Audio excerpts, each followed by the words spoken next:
And we are live. Welcome to the live stream. Let's bring me up. There I am. And there's Mr. Trump. And that's what we're going to talk about today. This is his rally. He's in Ohio. We're behind. We're delayed. That's fine. I think the sound is working. If you can't hear me, let me know. It looks like the sound is pumping through. If you cannot hear what I'm saying, the better for it are you, my friends. I am your Heavenly Father, Kevin Williams. This is the live stream. We shout and chat truth to power. If you want to get in on the chat, you can do it on the Twitter. You can do it on the Twitch. If you want to swear, you can do it on the YouTubes. Best place to do it is youtube.com/KevinlyFather. If you want to support this broadcast, go to KevinlyFather.com. Hello, everyone. Let's get right into it. We are quite a bit behind this rally. He was also on Fox News this morning. The world's gone to hell. Let's discuss. Producer Rich, if you're not in here, Trump has just approached the microphone. I paused it right before. What he always does is he reaches up, he touches the mic, moves it around for some inexplicable reason, and puts it right back to where it was. You know, spread the COVID. I guess you shake the COVID off, is what I'm guessing. Here he is in Ohio with his followers. I love that Family Guy clip. Colleen sent me a Family Guy clip a little bit earlier. She says it's reference to the first 5 minutes. When we get there, I'll play the clip. How's that? Here we go. There it is. Oh, and then down, and right back to where it was. Right back to exactly where it was. For no reason. And the sound guy's like, oh, hold on. Well, thank you very much, Ohio. Thank you very much. Thank you. You know, this is really not a rally, you know this. This has to do with workers, programs, all the things we love, but this is really, we call it a friendly protest, okay? And you know what we're protesting? We're protesting stupidity, okay? Because protesting? It's protesting. Nobody protests. I protest, sir! So many stupid things you see here. But hello, I'll tell you what, Ohio. Hello-ho. Hello-ho, Ohio. Hello-ho. I protest. I doff my cap to thee, sir.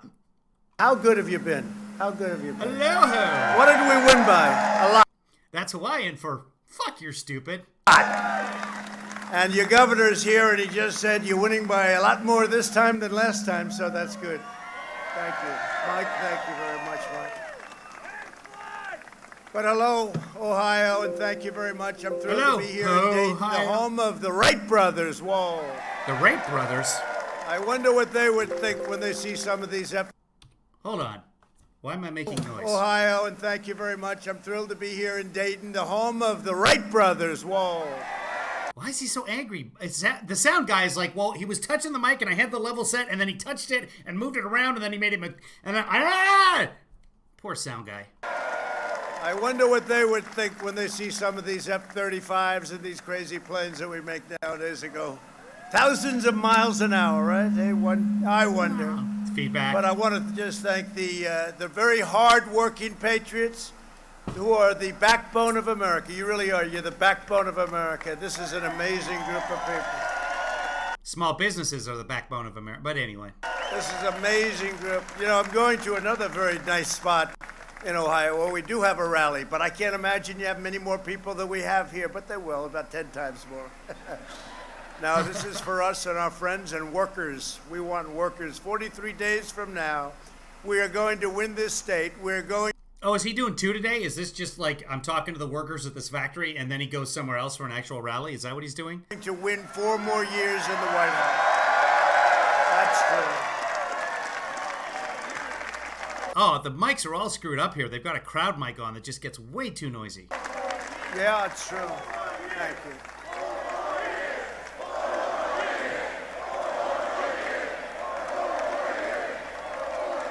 Thank you. Thank you. You know, you had your best year in the history of your state and the history of our country last year, and we had it until the plague came in, and now we're... Yes, Rich, he adjusted the mic. We all saw it but you. He did a huge adjustment, too. It was a big deal. We're building it up again rapidly, but you had the best year, and we're going to have... Next year will be the best year we've ever had. I believe that. You'll see that in the third quarter. But we're here today to talk Yeah, planes don't actually travel thousands of miles per hour, but rockets do. about jobs. We're talking about jobs, a very favorite subject of mine to know and to understand that the choice Fewer jobs in the country today than when he came into office. That's obvious. in November is going to be very simple. There's never been a time where there's such a difference. One is probably communism. I don't know. They keep saying socialism. I think they've gone over that one. That one's passed already. Joe Biden spent the last 47 years shipping your jobs to China and foreign countries. You know that. And I've spent the last 4 years bringing the jobs back to our country and back to Ohio. On November 3rd, Americans will decide whether we lift our nation to soaring new heights of prosperity or whether we will allow a Joe Biden, Sleepy Joe, to shut down our economy, impose a $4 trillion, that's with a T, by the way, $4 trillion tax hike, abolish Ohio clean coal, oil, natural gas, and ship your jobs and factories and dreams overseas to China and countries that you've never even heard of. Put simply, if Biden wins, China wins. If we win, Ohio wins, and most importantly, in all fairness, America wins. Because you finally have a president who puts America first. And I do put America first. I guess that's why almost 4 years ago, that's why I did this, right? It's because of this, probably more than any other reason. I watched the jobs going out. I never saw anything so stupid in my life. I watched the worst trade deals, and we've reversed many of them, almost all of them now, but we've reversed them. And again, we're having the greatest year we've ever had, and it's going to be back very soon. We were not. What's happening? We're joined today by a real good friend of mine, somebody that's been with me from the beginning, and I've been with him from the beginning, Ohio Governor Mike DeWine. Where's Mike? Where's Mike?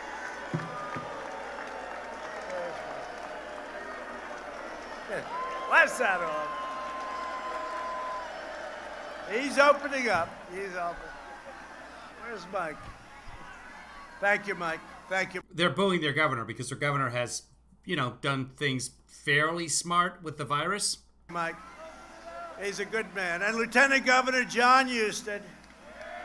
And has gone on the Sunday morning shows to speak out against Trump and say we need more testing, etc. We need more PPE on down the line.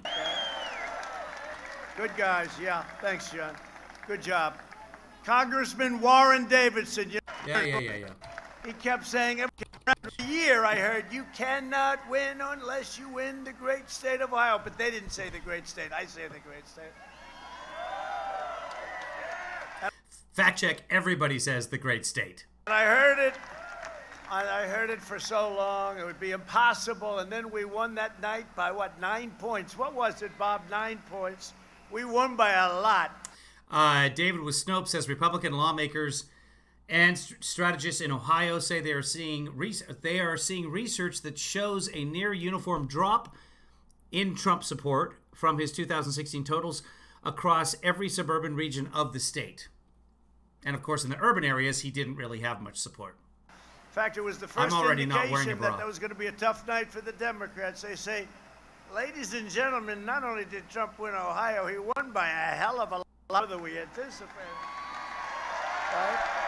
And then we went on. Look at this, guys. I love these guys. Look at this group. Look at it. We're not going to mess. Nobody's messing with these guys. Which guys?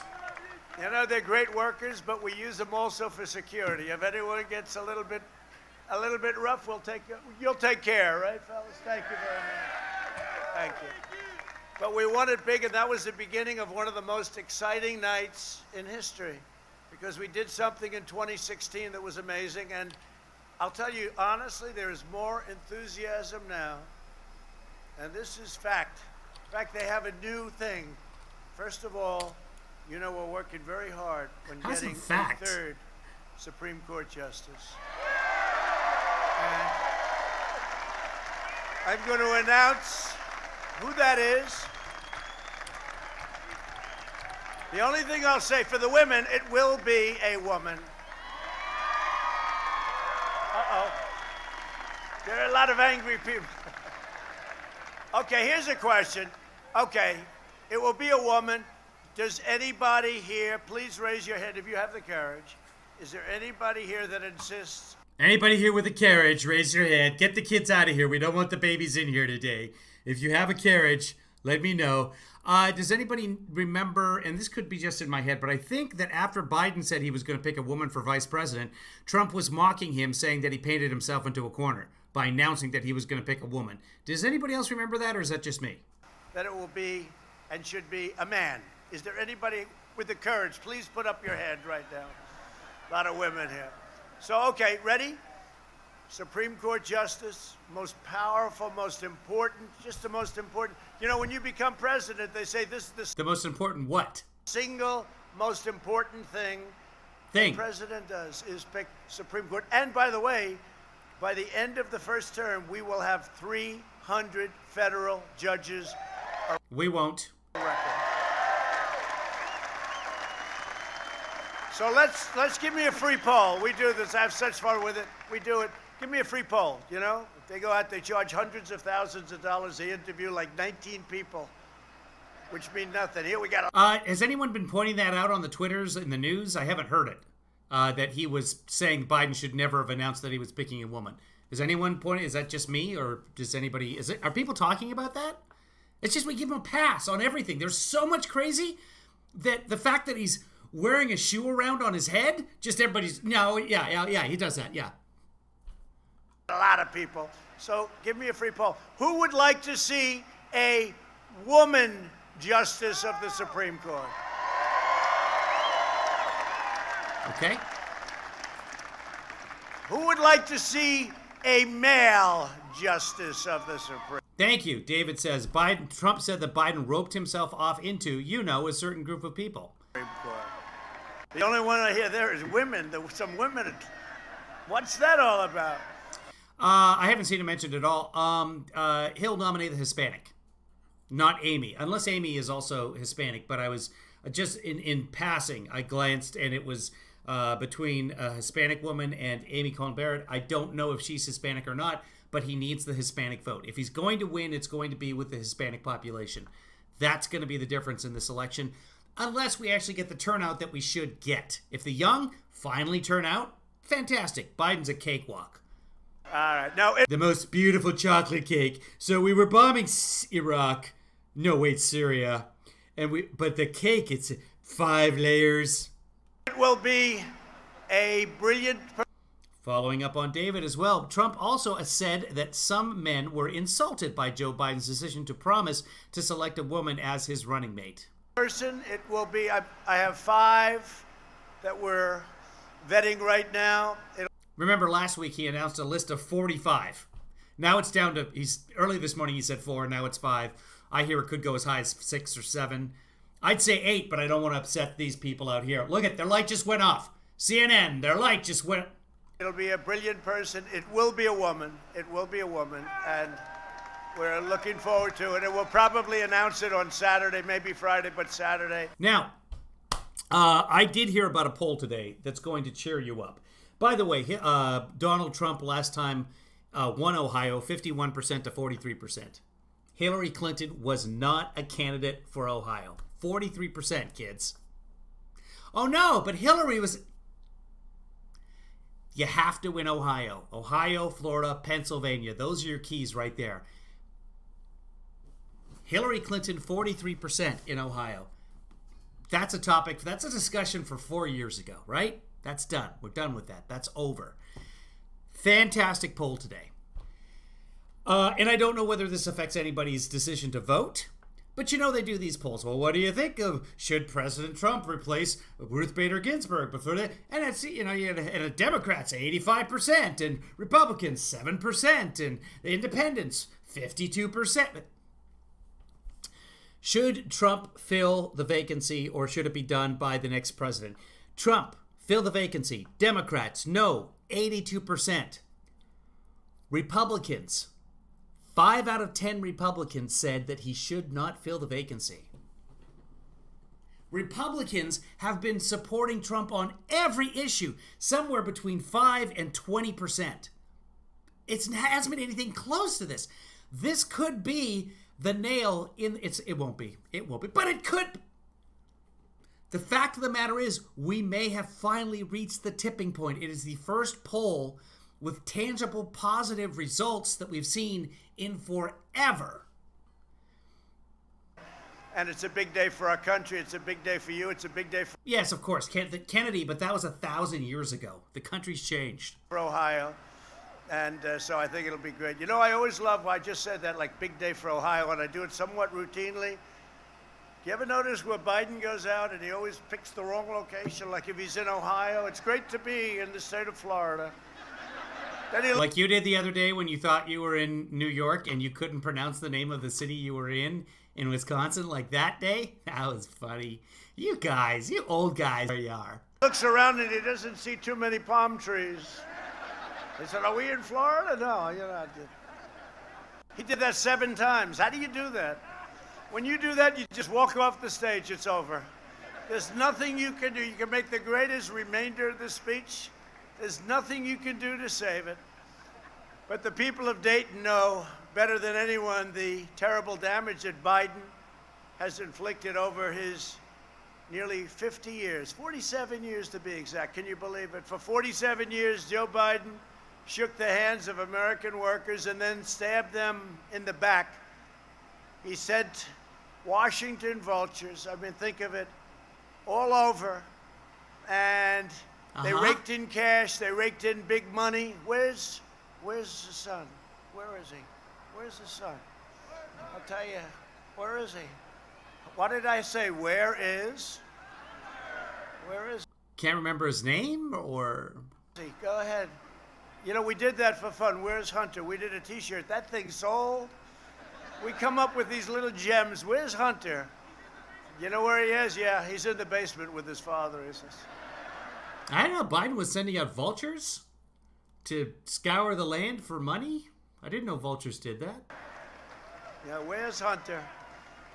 Now, Hunter did very well. He had no job. He was thrown out of the military. He was thrown out. He had no job, and then he goes to Ukraine. Yeah, he had a medical condition, and he was addicted to drugs, and he sought treatment for it.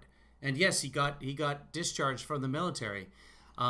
You know, those forgotten people that you're always swearing you're going to help. But let's mock him for that. He gets $183,000 a month, although he had no experience whatsoever, knew nothing about the subject of the company, which you know was energy. I think they got an upfront payment of $3 million just to be able to get him, and then.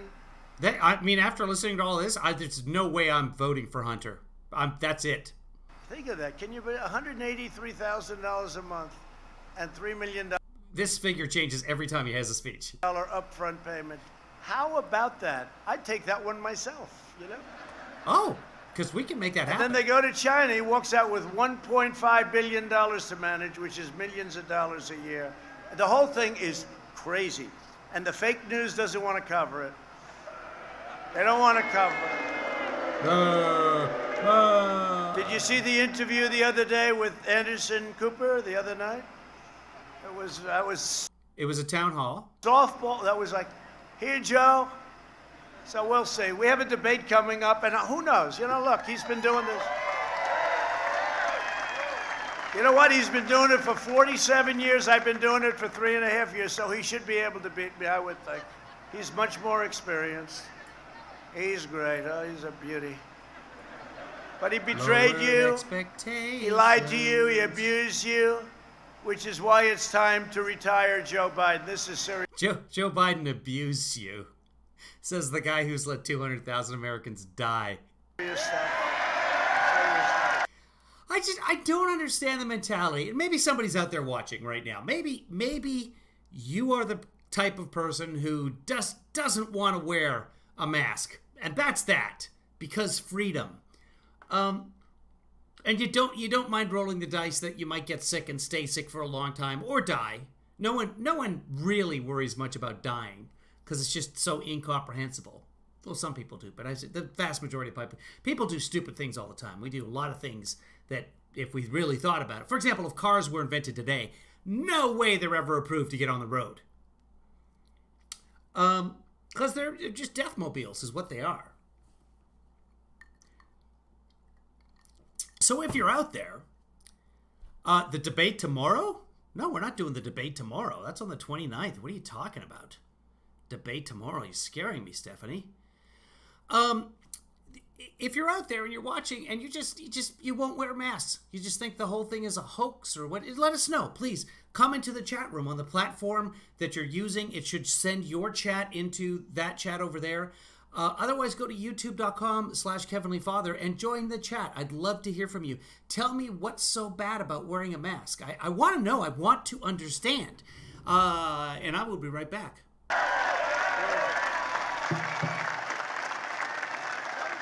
Do we have any Teamsters here? Teamsters? Any Teamsters here? That's all? One?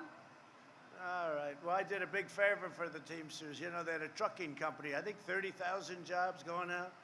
James Hoffa called up. Could you help? Could you help? Could you help? I helped. I kept that company going.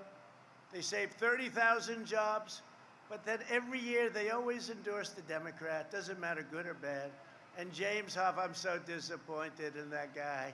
So I called, I said, you know, I'd love to get their support. Oh, I'm sorry, sir. They've already endorsed Sleepy Joe Biden. It's like automatic. But you know who doesn't endorse him? All the workers underneath. And they'll either throw him out or he'll retire. He'll retire. You get tired of it. It's like automatic. They endorse the Democrat because the Democrats do whatever the hell they want. It's really, but the workers, the people underneath, the real people, they're with us all the way. I've hired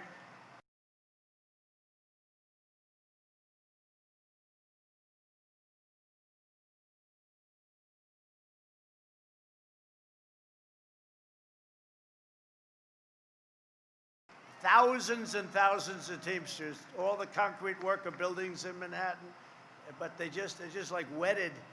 It's almost like a habit. I consider it a habit. I think it's disgraceful. But I saved this company, a big company, good company, great people. We saved it. And then you say, unrelated, totally unrelated. Hey, we'd love to have it. Well, I'm sorry, it's already done. That's These better. people Sorry, are guys. terrible, but that's all right. You always have to remember things, though. Remember, you got to remember, right, workers? On November 3rd, we must turn the page forever on the failed, corrupt political class. That's what it is. They get so much. You know what I need is I need a mic with a button that I can just press so that the red light goes on and off, and then that'll remind me, because unfortunately the mic, ironically, hides the section of the software that says whether my mic is on or not. Much things that are so unfair to the rest of our country, and that's why they're always with that top level of Democrat, but the workers are with us. Biden is a die-hard globalist. Hey, you know what we have to watch? David Mickelson on NBC, his interview. We should watch that at some point. So put that on the agenda as well. You know, globalists are out. You know that, right? Globalists destroyed, they helped destroy this country. I'll tell you, if I didn't come along, I really mean it, this country was going down, and we stopped it. If you look at your Second Amendment, if you look at so many different things, no matter what it is. But Biden didn't pass any laws against the Second Amendment. In fact, the only thing that happened during the administration in terms of the Second Amendment was that you're allowed to carry guns, I think, in national parks, and I think there was something about Amtrak or on trains. Like during Obama's administration, gun laws actually loosened in some areas, but no, they didn't take away your Second Amendment. You look at our jobs prior to the plague and now coming back. You know, the housing is record-setting. Car manufacturing is record-setting. You take a look at car sales are record-setting. Retailing, who would think retail is record? None of this have met post-corona highs. These are all just recovering from the shutdown. Record-setting. It's amazing. American deaths, record-setting. And because we had such a good foundation, we closed it up, we saved millions of lives. We had no choice, we had to do that. And then we opened it, and now we're rocking. It's going good. It's really going good. But the Democrats really waged war. Fact check, it is not going good. Nothing is going good. We just crested 200,000 Americans. Unofficially on world meters, and Johns Hopkins should happen within a few minutes. And the American workers for half a century. Look what they've done. Biden's policies destroyed 60,000 factories and killed think of it, 4.5 million manufacturing jobs. We brought back 700,000 when they said, right? They said the magic wand, you can't do it. Manufacturing jobs are gone. I said, really? I don't think so. It's not what he said. He was talking about jobs that had been made obsolete. So, Biden championed the NAFTA disaster and China's entry into the World Trade Organization, which was a total catastrophe. That's when China started going up like a rocket.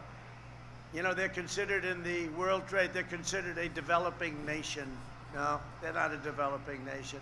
By being a developing nation, they get all sorts of advantages over us. So we've been protesting it, and we do things that you wouldn't believe. You don't even want to hear about it because it's disgraceful. China is a developing nation, and therefore, for years and years, they had big advantages over the United States, but no more. What followed was the nothing short, and think of it, nothing short of a blue-collar carnage. And it was in Ohio and Pennsylvania and North Carolina, New Hampshire, Michigan. You know how many car plants we're bringing back to Michigan? Nobody's ever seen it. For 40 years, they didn't build a plant.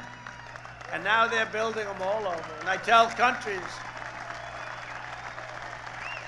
I told a great gentleman, he just retired, Prime Minister Abe of Japan, I said, Shinzo, you got to build plants here. You can't do this. You're building your cars in Japan and sending them. We want our cars built here. We want cars built here. And he said, well, that's not up to me. That's up to the company. That's all right, Shinzo. I know you can do it.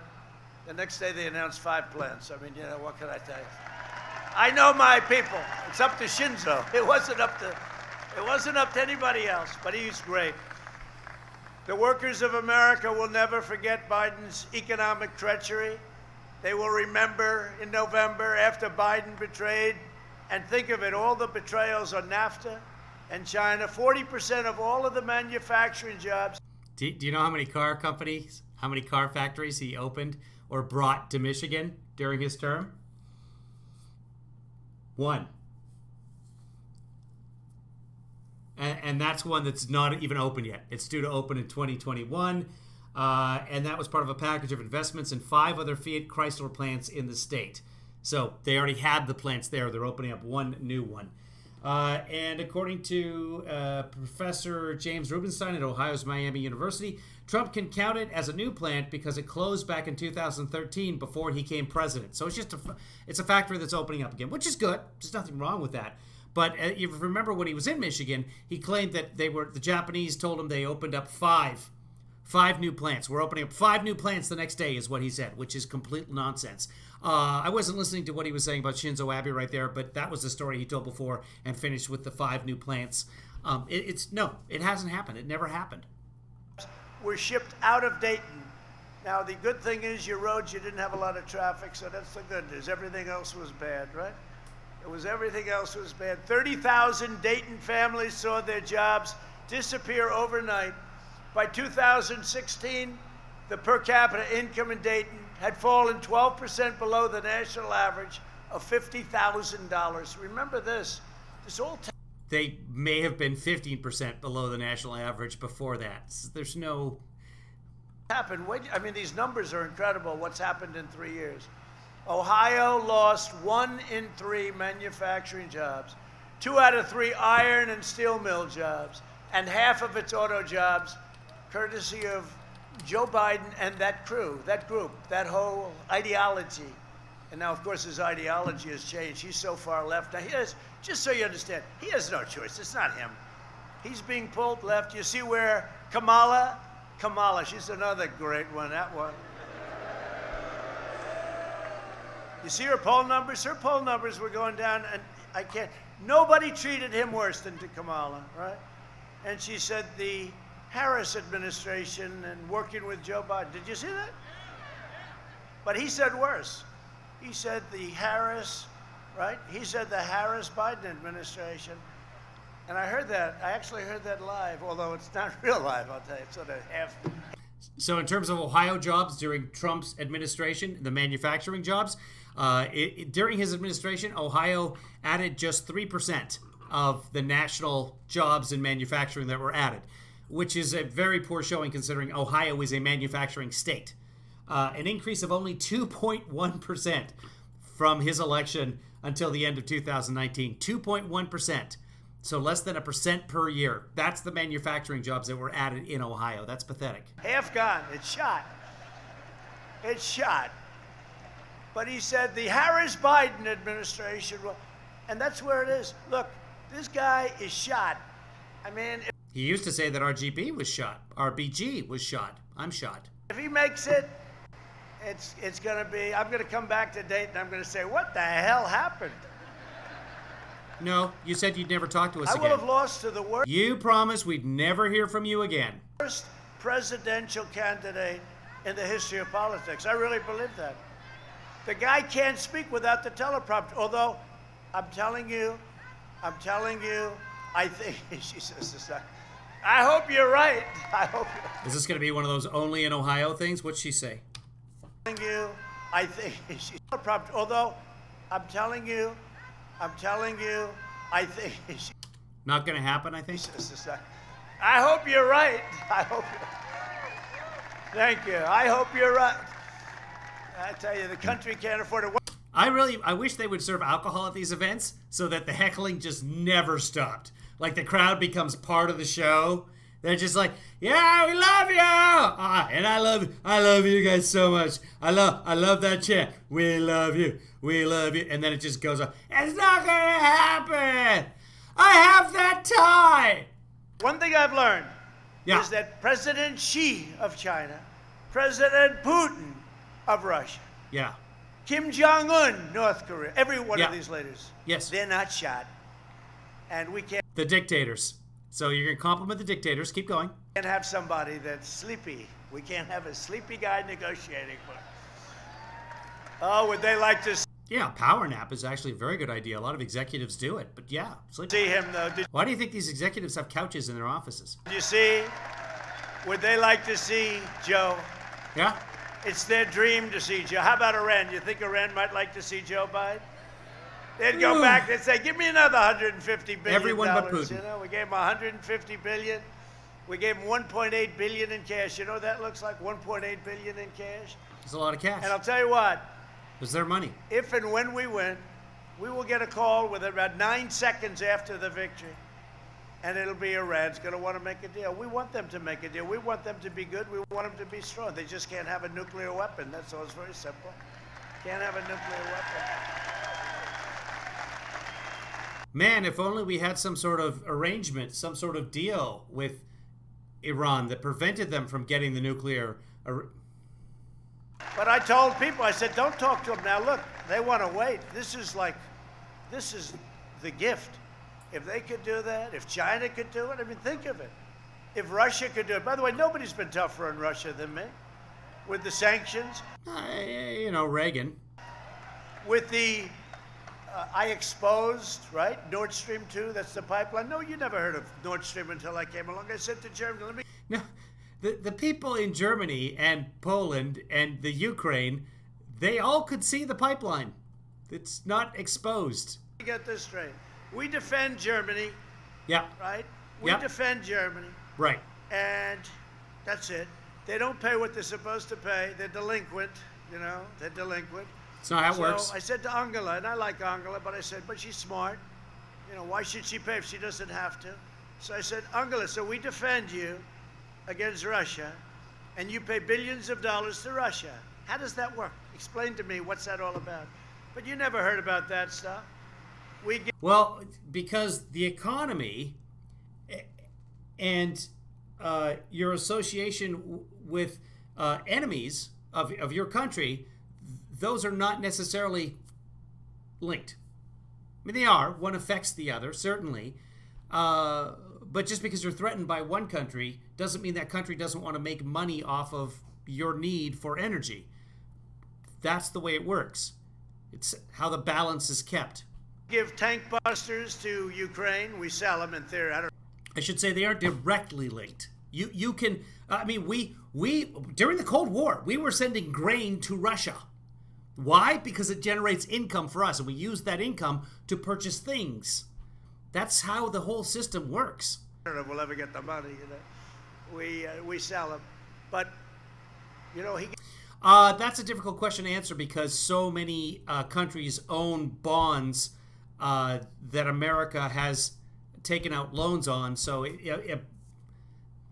I don't know the exact number of countries, and good luck finding that out. And in terms of the IMF, the International Monetary Fund, you're looking at what, I think 183 countries in it.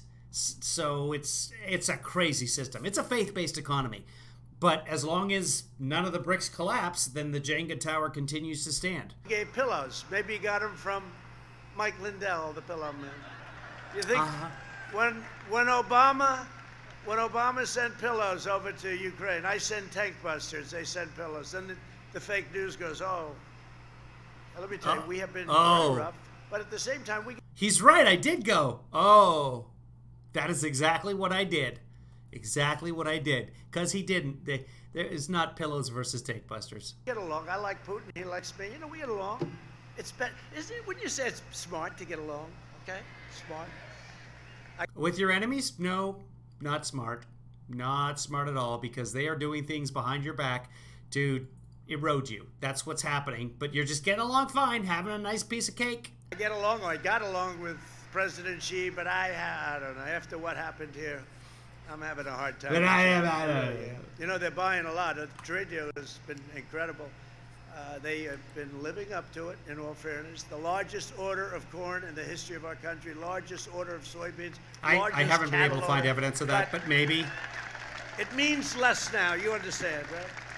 If we wouldn't have been hit with this record farm debt, record bankruptcies from farms, a record suicide from farmers. So, yeah, okay. They bought some corn last week. Pandemic, which they could have stopped. It would have meant a lot, but it just means a lot less to me right now. So now, after selling you out and bleeding you dry, Biden is back asking for your vote. The guy, when he was in primetime, which for him was about halftime, a long time ago, I had a friend, a senator, a Democrat, believe it or not. I used to get along with Democrats very well. Actually, better than the Republicans, but I won't say that. But I asked him, who's your smartest senator? And he gave me a name. This is 25 years ago. I said, who's your dumbest senator? Joe. Who's Joe? Joe Biden. Oh, I see. He is really, yeah. He's the dumbest senator. Well, now he's a lot dumber than he used to be, I can tell you. It's true. It's true.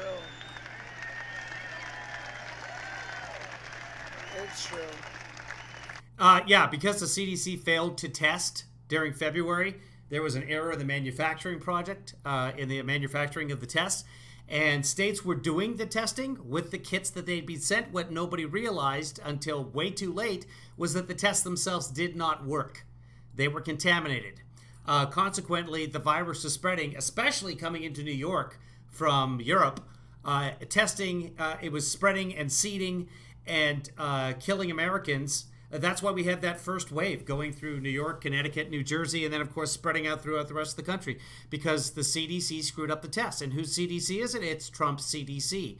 And Trump had no interest in testing at the beginning because he didn't want the results to be bad. Remember, even with testing that worked, for example, the cruise ships that, by the way, didn't use the CDC testing, they used the WHO testing, they said, remember, he was saying that that cruise ship off of San Francisco, he didn't want it to dock, because then his numbers would look bad. 7 million cases later. The numbers would look bad because there were like 200 cases on the ship. But yeah, we didn't test. We did not test. We had no idea what was happening in February and March, and now 200,000 Americans are dead. 4.25% of the population, 23% of the world's death. There's just no way to look at that and say that's a great job. Certainly not. It's phenomenal, phenomenally bad. And you can take the gloves off because, they do all this disinformation. They make up phony stuff.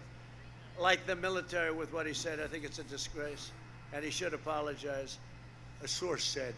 I have 27 people that said, no way, it didn't happen. 4 sources said, all senior administration officials, none of the people that he's talking about with the 27 sources or whatever. It's like it was 12 or 13 the last time I actually saw the sources, the named sources. None of them are senior officials. They said it, and the names are out there. So when they do that, you take the gloves off. That's all. Really dishonest people. No, it was, I want to say it was close to 200 Olex, but we can look it up. But you may be right. You may be right. And I might be thinking of the Grand Princess. What was the other one that came in? The one that came in off of Oakland. Remember the helicopters flew in the tests and stuff like that? Dishonest people. No, it's a disgrace. And nobody's done for the military what I've done. You know, we've totally rebuilt our military. We've made it stronger than ever. We have the greatest weapons in the world. We've gotten raises for our great warriors. Our vet just got a 91% approval rating, the highest in the history of the VA, our vets. They gave it a 91, the VA gave it a 91% approval rating. So nobody's done more, nobody, and we do. We have weapons, the likes of... No, you're absolutely right. No, you're right. It was 19 crew members, 2 passengers. I'm thinking of the Grand Princess. No, that was the Grand Princess. The Diamond Princess, right? That's actually, it has its own, hold on, I can look that up very quickly because it's like its own country on the world meters. Oh, I might have to go into the U.S. to see the actual numbers. But there was, whatever that one was off of Japan with all those cases, it had its own classification. In the United States, it has all the states and then the territories. Okay, so the Grand Princess ended up having 103 cases. The Diamond Princess, that was the first princess, was 46 cases. So the Diamond Princess was over in Asia. The Grand Princess ended up eventually with 103 cases, 3 deaths. So we're both wrong. Of which nobody's ever seen before. Hope to God we don't have to use them. But nobody has them. Not China, not Russia. Nobody has the weaponry that we have. We have the greatest weapons in the world. Oh, I saw this. I saw a clip of this. Just remember that. We have the, I call it the super duper missiles, like at a level that nobody's ever seen before. You don't see them either. They go through here, they say, boy, what happened? What was that? It's gone.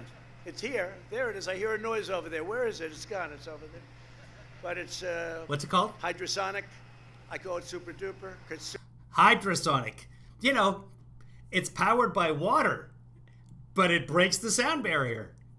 You know, hydrosonic. Super duper is easier for people to understand than hydrosonic. Yeah, no, hydrosonic, like the same technology that you clean your teeth with at night. That's hydrosonic.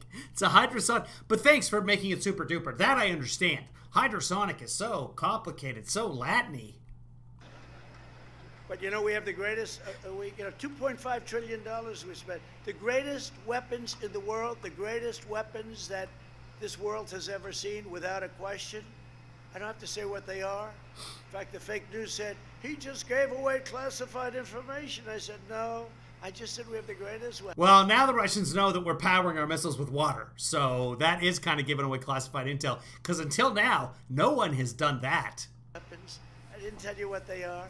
I could, because as president, I'm allowed to do it.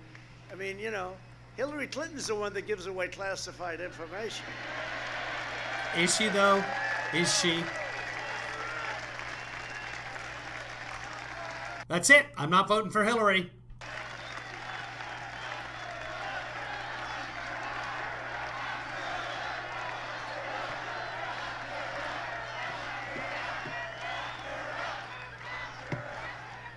Yeah, Hillary, and how about the idiot John Bolton? I mean, he comes in, all he wants to do is go to war with everybody. If I listened to that idiot, we'd be right now in World War V. Sir, we saw some movement in China. I think we should go to war with them. And I think Russia, let's do them both at the same time. Let's also go in right now to North Korea. If I listened to that idiot, we'd be right now in World War V. Sir, we saw some movement in China. I think we should go to war with them. And I think Russia, let's do them both at the same time. Let's also go in right now to North Korea. Hey, do you remember North Korea? We were supposed to be in war with North Korea. What happened? What happened? You know what the press said? They said it's amazing. First they said it was amazing, and those people lost their job probably. You know, it's amazing what I've done, they said. And no, we were supposed to be at war. They have a lot of nuclear stuff, you know. It wouldn't be easy. We'd win. We're going to win. Where's the link you send me? What? Colleen, I know you sent this to me. Where is it? It's not in my Twitters. Did you send it to a group chat or something? Did you send it? Oh, did you send it to Slack? Where did you send it to? Colleen sent me a clip that I want to share with you guys based on that. He actually said it. Yeah, we're just going to skip over 3 and 4. We might have World War III. Some people say it's going maybe possibly 4. I say we could go as high as 5. Post it to page. What page? Oh, to my Twitter feed. Hold on. Yeah. Yeah. So that'll be my notifications. One moment. I can play this for you. Here it is right here. Thank you, Colleen. And here it comes. On the run with a burger and a bun. This is what Colleen sent to me, and I love it. Peter, we've been over this. Peter, what exactly are you worried is going to happen because of this? World War V. Peter, we've been over this. There has to be a World War III and IV first. Oh, no, that's the beauty of World War V, Lois. It's so intense, it skips over the other two. Peter, it doesn't work. I have spoken! I have spoken! Brilliant. Absolutely brilliant. World War V. World War V. World War V. You know, the 1917 flu is felt largely responsible for avoiding World War III and IV. That's why they never happened. It's the 1917 flu. That's a fact. Although, I tell you, when I took Hi, over, Kimchi. our military was totally depleted. We had a depleted, we had old The military is actually smaller now than it was under Obama in 2010. planes, we had old By 12%. So fewer soldiers out there. everything. It was a depleted military, and now it's a beautiful, brand new. We have F-35s that you can't see. Stealth, they're stealth. We have all new rockets, all new missiles. You can see them. Boy, he's already on to his next rally, too. So let's get going with this one. Brand new World planes, War the V. bombers, the tankers, the jet fighters. What we've done is incredible, and we had to do it. Somebody had to do it. You know, somebody said, well, we're sort of doing some damage to our budget. I said, look, I want to have a strong military. If I see some people, some soldiers from foreign lands, right, walking up or running up the White House lawn, the beautiful south lawn of the White House, I'm not going to be saying, you know, we didn't do too well with the military, but we kept it under control in the budget, right? Now the military supersedes everything. I don't know. To me, I've always heard the Supreme Court, but to me, the most important thing has always been the military, our defense, and our offense if needed. You know, it's always been the most. At some point, I'll put together a montage of all the things he said are the most important things. Everything. Wherever he is, that's the most important thing. Our top priority is whatever the audience happens to be. Top priority. Joe Biden should not be asking for your support. He should be begging for your forgiveness, and he should be. Biden supported the disastrous Trans-Pacific Partnership. This building wouldn't be here if you ever did that one. No. Which would have been a death sentence for the U.S. auto industry and other industries. No. He supported the horrendous Korea deal. Okay, how about the South Korea deal? It's a disaster. It isn't. So that was a Hillary Clinton deal, I must say. It was not. Him, She was although I not guess even he in the had it when government I at the was time. vice. Hey, you know what's interesting with Biden? So he always says, Yeah. why didn't the president do this? And why didn't the president do that? And why didn't do this and that and this and that? The guy's been Yeah, that sounds just like Biden. He's getting better. there for 47 He's been working with a vocal coach. years, but he just left like 3.5 years ago. You know, I mean, he was there. And I keep saying, why didn't you do it? Why didn't you do it? You know? Well, he wasn't the president, though, but that, again, that's tough for you. I get it. Could have done it. It's not like he was 25 years ago. They were there 3.5 years ago. Why didn't you do it, Sleepy Joe? But the Korea deal, and I say it all the time, she said, this will create 250,000 jobs, and everybody got all. Hillary never said anything like that at all. Just not even, and why would she? Why would the Secretary of State be doing it? That's just not how it works. Hi, I'm the United States Secretary of State. I'm no longer the Secretary of State, but I would like to negotiate a trade deal with you, South Korea. What world does he live? He just doesn't live. Oh, of course, in his world, he's already had World War. He's from another dimension. Now this all makes sense. Every third comic book that I read as a kid has finally come to fruition. I feel like I'm in my comfort zone now. You know? Like if you're abused as a child, you end up like marrying an alcoholic who beats you up. This is what I've done. This is all on me, guys. I am so sorry. This is my fault. Excited, all those jobs. The problem was the jobs were all produced in South Korea, so that didn't work out too well. 250. Again, nobody said that. 50,000 jobs for South Korea. Anyway, I renegotiated the deal in its entirety. Now it's a good deal. That was a rip, I'll tell you. And the pro-China Paris Climate Accord, it's pro-everything, it's pro-everybody but us. That would have cost us trillions of dollars, and we would have had the privilege of closing down Dayton's probably 25% of your companies. You could have never done it. It's an anti-America deal. And you know, when I did it, I thought I'd be scorned. People understood that it was a total ripoff. They understood it. With every decision, Joe Biden twisted a knife into the hands and heart of the American worker. But these brutal betrayals ended the day I took the oath of office. That's true. I mean, I saw so much stupidity, the endless wars, and we're almost out of Afghanistan, as you know. Not easy to get out because we have people in this country, the military-industrial complex. Eisenhower called it the military-industrial complex, and it does exist. It's not easy to get out, but we're very close to getting out. And getting out of the Middle East, we're down to very little in Iraq. We're down to almost nothing in Syria. But, you know, I will be honest with you, we kept the oil. Somebody said, you still have some soldiers in Syria? I said, that's right, I kept the oil. We kept the oil. We should have done that in Iraq. Remember, I used to say a long time ago, before I was, don't go into the Middle East, but if you're going to go in, keep the oil. Well, we went in and... No, he never said that. He said, well, I guess, when asked if we should invade Iraq. We didn't keep anything. And all the death, the blood in the sand, I call it the blood in the sand, that worthless sand, all of that death that's been caused for no reason. It's the worst decision in the history of our country going into the Middle East. We're in there now. Here it is. Are you for invading Iraq?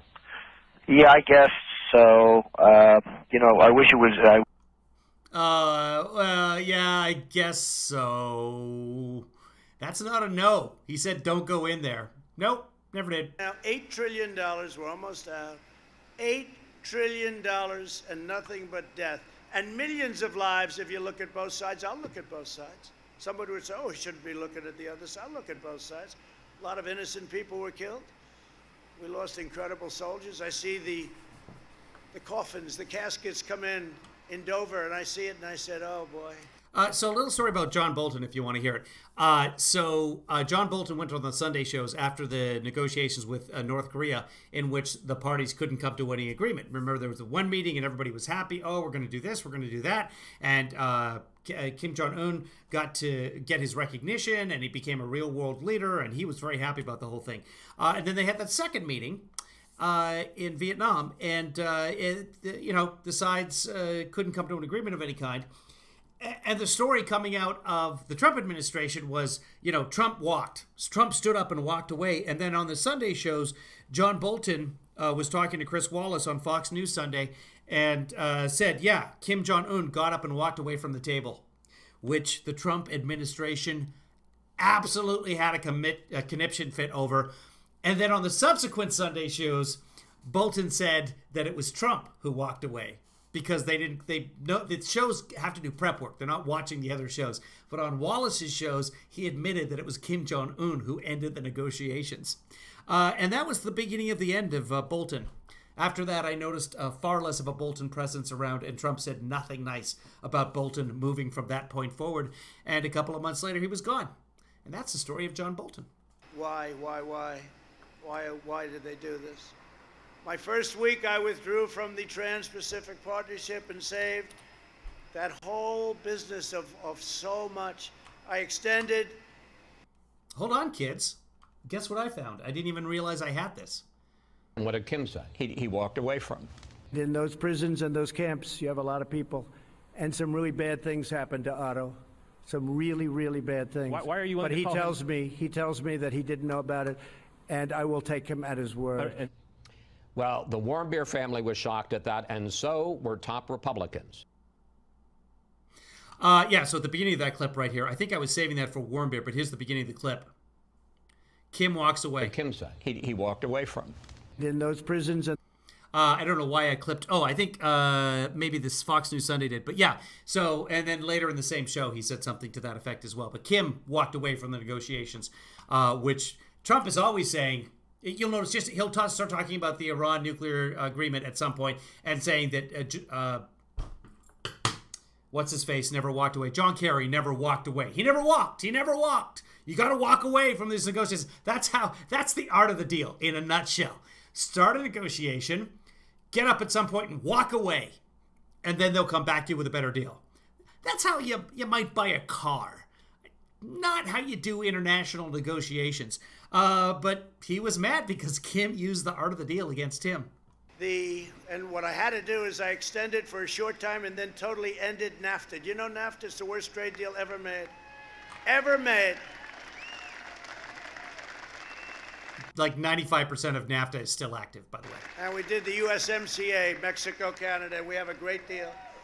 And the reason I know it's a great deal because the other sides are unhappy. Play it back. The always deal ever made. Trans-Pacific Partnership. We lost incredible soldiers. I see the coffins, the caskets come in Dover, and I see it, and I said, oh boy, why did they do this? My first week, I withdrew from the Trans-Pacific Partnership and saved that whole business of so much. I extended I missed that while I was looking for the video for you guys. Yeah, that whole business of so much. I had to do is I extended for a short time and then totally ended NAFTA. Do you know NAFTA is the worst trade deal ever made? Ever made. And we did the USMCA, Mexico, Canada. We have a great deal. USMCA. And the reason I know it's a great deal because the other sides are unhappy. You always like to have an unhappy person at the other sides. No, they're okay. But they had a free rip at us for years and years and years. NAFTA, how many buildings, how many factories did you lose? Right here. Where they moved over to Mexico, moved up to Canada, moved all over the place. But that's not going to happen anymore. Down to Mexico. The New Deal makes it very prohibitive to do that. In 2017, I signed a historic executive order making it really something. You got to do a couple of little expressions. It's called Buy American and Hire American. Making it really something. You know, life is crazy in politics. Biden runs for president like 2 or 3 times, right? And I used to call him 1% Joe. Stephanie, I'll pause this if you get me something to eat too. Let me know. And that was prime time for him, right? Now that prime time is long over, he ends up winning the nomination. Explain it. But had Elizabeth Warren left and been loyal to her communist ideology, they would say socialist, but it's communist. It's pretty close. It's maybe not. Somewhere in between, heading toward the C word. But had she left before Elizabeth Super Warren Tuesday, is not a Biden communist at all. State. But she took the votes away from Bernie, and Bernie's a nice guy. You know, crazy Bernie. He is the nicest. Bernie's a nice guy. You know, crazy Bernie. Nicest loser I've ever seen. You know, when they talk about sportsmanship, he got screwed by Hillary Clinton badly, but not as badly as this time. This was worse, because all Pocahontas had to do is leave a day early. She didn't even have to endorse him. And the votes that she got, which weren't many, but far more than he needed, because he lost a couple of... And Pocahontas had to do is leave a day early. She didn't even have to endorse him. And the votes that she got, which weren't many, but far more than he needed, because he lost a couple of states by literally a small amount of votes. He would have gotten most of those votes. He would have won. He would have been the one we fought. I don't know. Who would have been better? Who would have been easier? Sleepy Joe Biden or Crazy Bernie? Tell me. Sleepy Joe. Who says Sleepy Joe? Who says Bernie? I don't know. It's hard. Bernie had more spirit. You know, Joe's got no spirit. It's dead as a rock. That's like the worst poll. Literally nobody clapped. The only They have no idea. They're just like, Crazy Joe, Crazy Bernie, Joe, Sleepy Bernie. spirit he's got is spirit to beat me. And that's called a negative spirit. And historically, that doesn't do that well. If you look at old races, when somebody's getting votes because they don't like somebody, you know, there's an ideology that, let's face it, doesn't like me too much. Somebody said, we don't like his personality. I said, I always thought that. An ideology doesn't like someone or not like someone. That's not ideology. That's not how that works. A good personality. They don't. There's no ideology of just not liking Trump. Although we may be there now. He may be the world's first ideology. Like my personality. Who the hell cares about my personality? Right? Lamb stew? God damn it, Ruth Ann. Bring it here. Got to get the job done. See those rough guys over there? I don't like their personality either, but they get the job done, right? Who the hell cares? Who cares about their personality? But when Sleepy Joe was vice president and other countries flooded our market, thank you very much. Who is that? Wow. Now he's welcoming the hecklers. Good voice. Have you ever tried opera? Good voice. Thank you, darling. But other countries flooded our market with subsidized washing machines. Remember that disaster? Does anybody know about the Whirlpool plant in Clyde, Ohio, right? And the head of Whirlpool came to see me. I was president-elect. And he called, and I don't know, for some reason I've heard of Whirlpool. I've heard of it all my life, I guess. I didn't know Did the women tell you about Whirlpool? Is that what happened? much about it. They made washing machines. Stop talking about food. I'm hungry. And I never knew. I knew they were dumping steel on us and dumping certain things, but I didn't know they were dumping washing machines. And he was a good guy. Came up to my office, and he said, they're putting us out of business. In South Korea, China, they're dumping washing machines. They make washing machines. They dump them into our market. They put everybody out of business. Then they charge you a lot of money when everyone's gone, just like Rockefeller used to do, right? Just like other people do right now, unfortunately, but we're trying to track them down. And I said, that's really terrible. I don't know, somehow it hit me. So we put a 50% tariff on all washing machines coming into our country. And I visited with Jim Jordan. And the price of washing machines went up by 25% across the board for American consumers. So, awesome. Do you know Jim Jordan, one of the best? Wow. I want to show you guys something.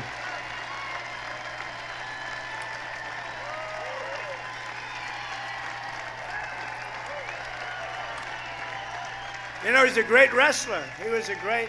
Yeah, so people always say, like, how can Jim Jordan be a representative of Congress? Who would vote for him? I'll show you why Jim Jordan is a representative for Congress. One of the best. He was a great, great wrestler.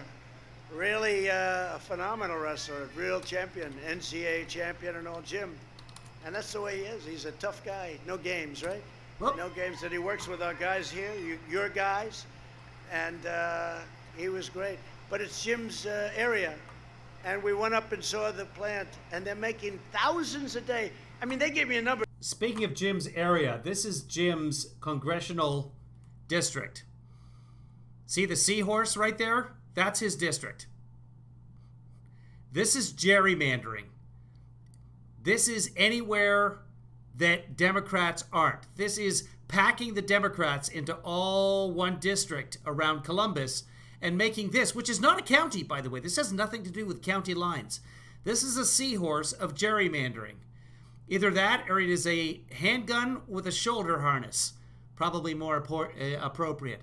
That's how Jim Jordan is a congressman, because that is how America looks. It can't be. I think they said like 20,000 a day. I said, how the hell can you make that many washing machines? But you know what I'm talking about, Congressman, right? They're making thousands of washing machines a day. and it's a vibrant company again. It was dead. It was going to close. I wish he'd said vibrator company, because that would have been far more interesting for all of us. I would have gotten a buzz off of it. But I evened up the score. I put the tariffs, and now what they're doing is LG and Samsung. There's a district in, I'll find it for you. And then you guys tell me what you think you see, and then I'll tell you what it is. Samsung and these companies that made the washing machine, they're now coming into the United States. And in order to avoid the tariff, they're building plants in the United States. And that's okay. And that's what we should do. We did it a lot. We're going to be doing it a lot more, too. We're going to be doing it a lot more. Biden allowed other countries to target our steel industries, and it was like a disaster for our steel industry. But we took historic action to end these practices and place strong tariffs on foreign aluminum and steel, and it brought back our steel. Now, steel plants are opening or being upgraded in Toledo, Marion, Cuyahoga Heights, Mingo Junction, and all across the Midwest. They were gonzo. And you know, certain industries you need. You know, some industries you don't, but certain steel you need. Steel you need. For some industries you don't need? Defense you need it. You don't want to talk war. You don't want to talk about that. But if we had a problem, what are you going to do? Well, we don't have any steel mills. Let's see if we can get some steel from China. But, sir, you're fighting them. Well, that's not working out too well. Now, we had to save our steel. We had to save our aluminum industry, and we've done it. We've done a great job. But you have a lot of steel mills going up right here in Ohio. Okay, this is Pennsylvania's 7th district. Tell me what you see, and I'll tell you what you should see. People call this is a congressional district. Okay, see the loop down at the bottom here? People call this Goofy kicking Donald Duck. I actually see Goofy kicking Wile E. Coyote, but that's a district. Look at all of this. Look at all this nonsense in there. That is called racking and packing. This is Philadelphia, by the way, right behind Goofy's neck. But that is gerrymandering. You take all the members of one party and put them, do they live on that block? Okay, we're going to make that block part of the district. It's just ridiculous. It should be illegal, and it's not.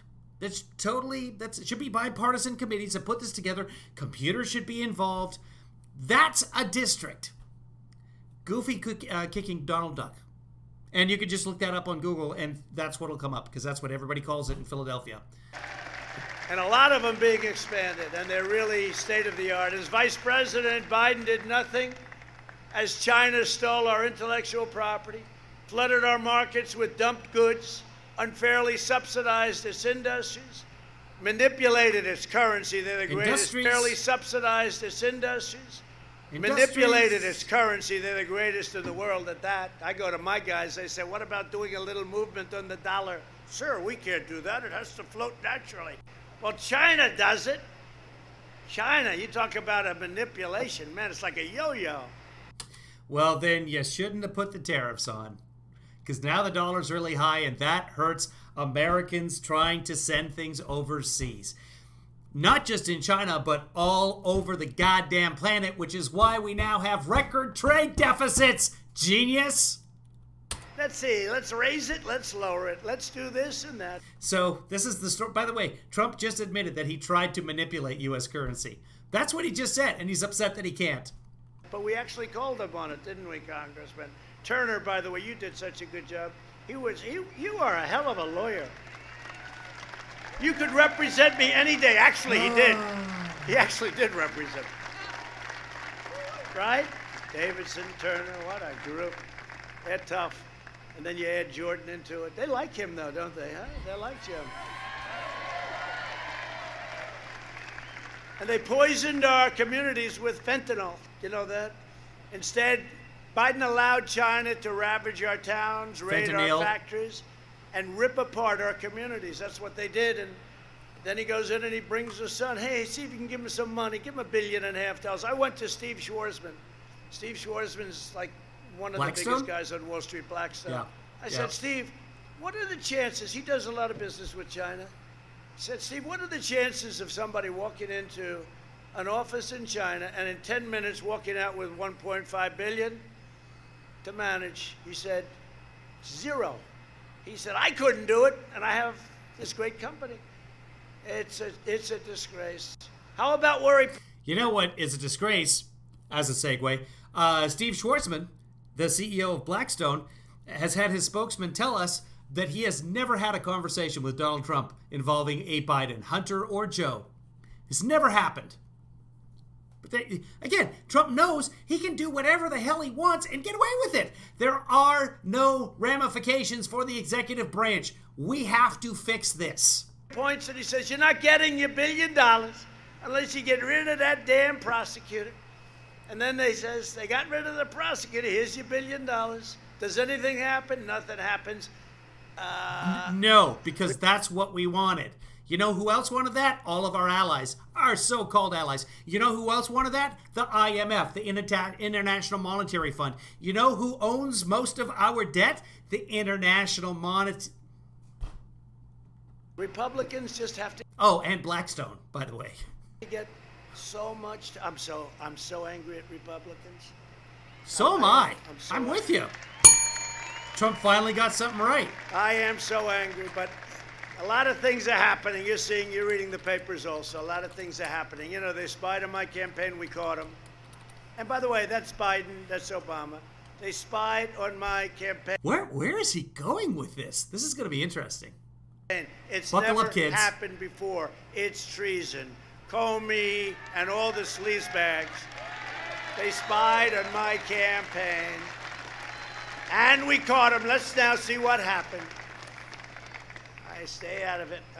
I'm trying like hell to stay out of it. You know, I don't have to actually, but it's better if I do, I think. Barely, he's shaking his head, sort of like, that's the weakest yes, but it's true, right? But it's true. I'm trying to stay out of it. But it's a disgrace that it's taken this long. I tell you what.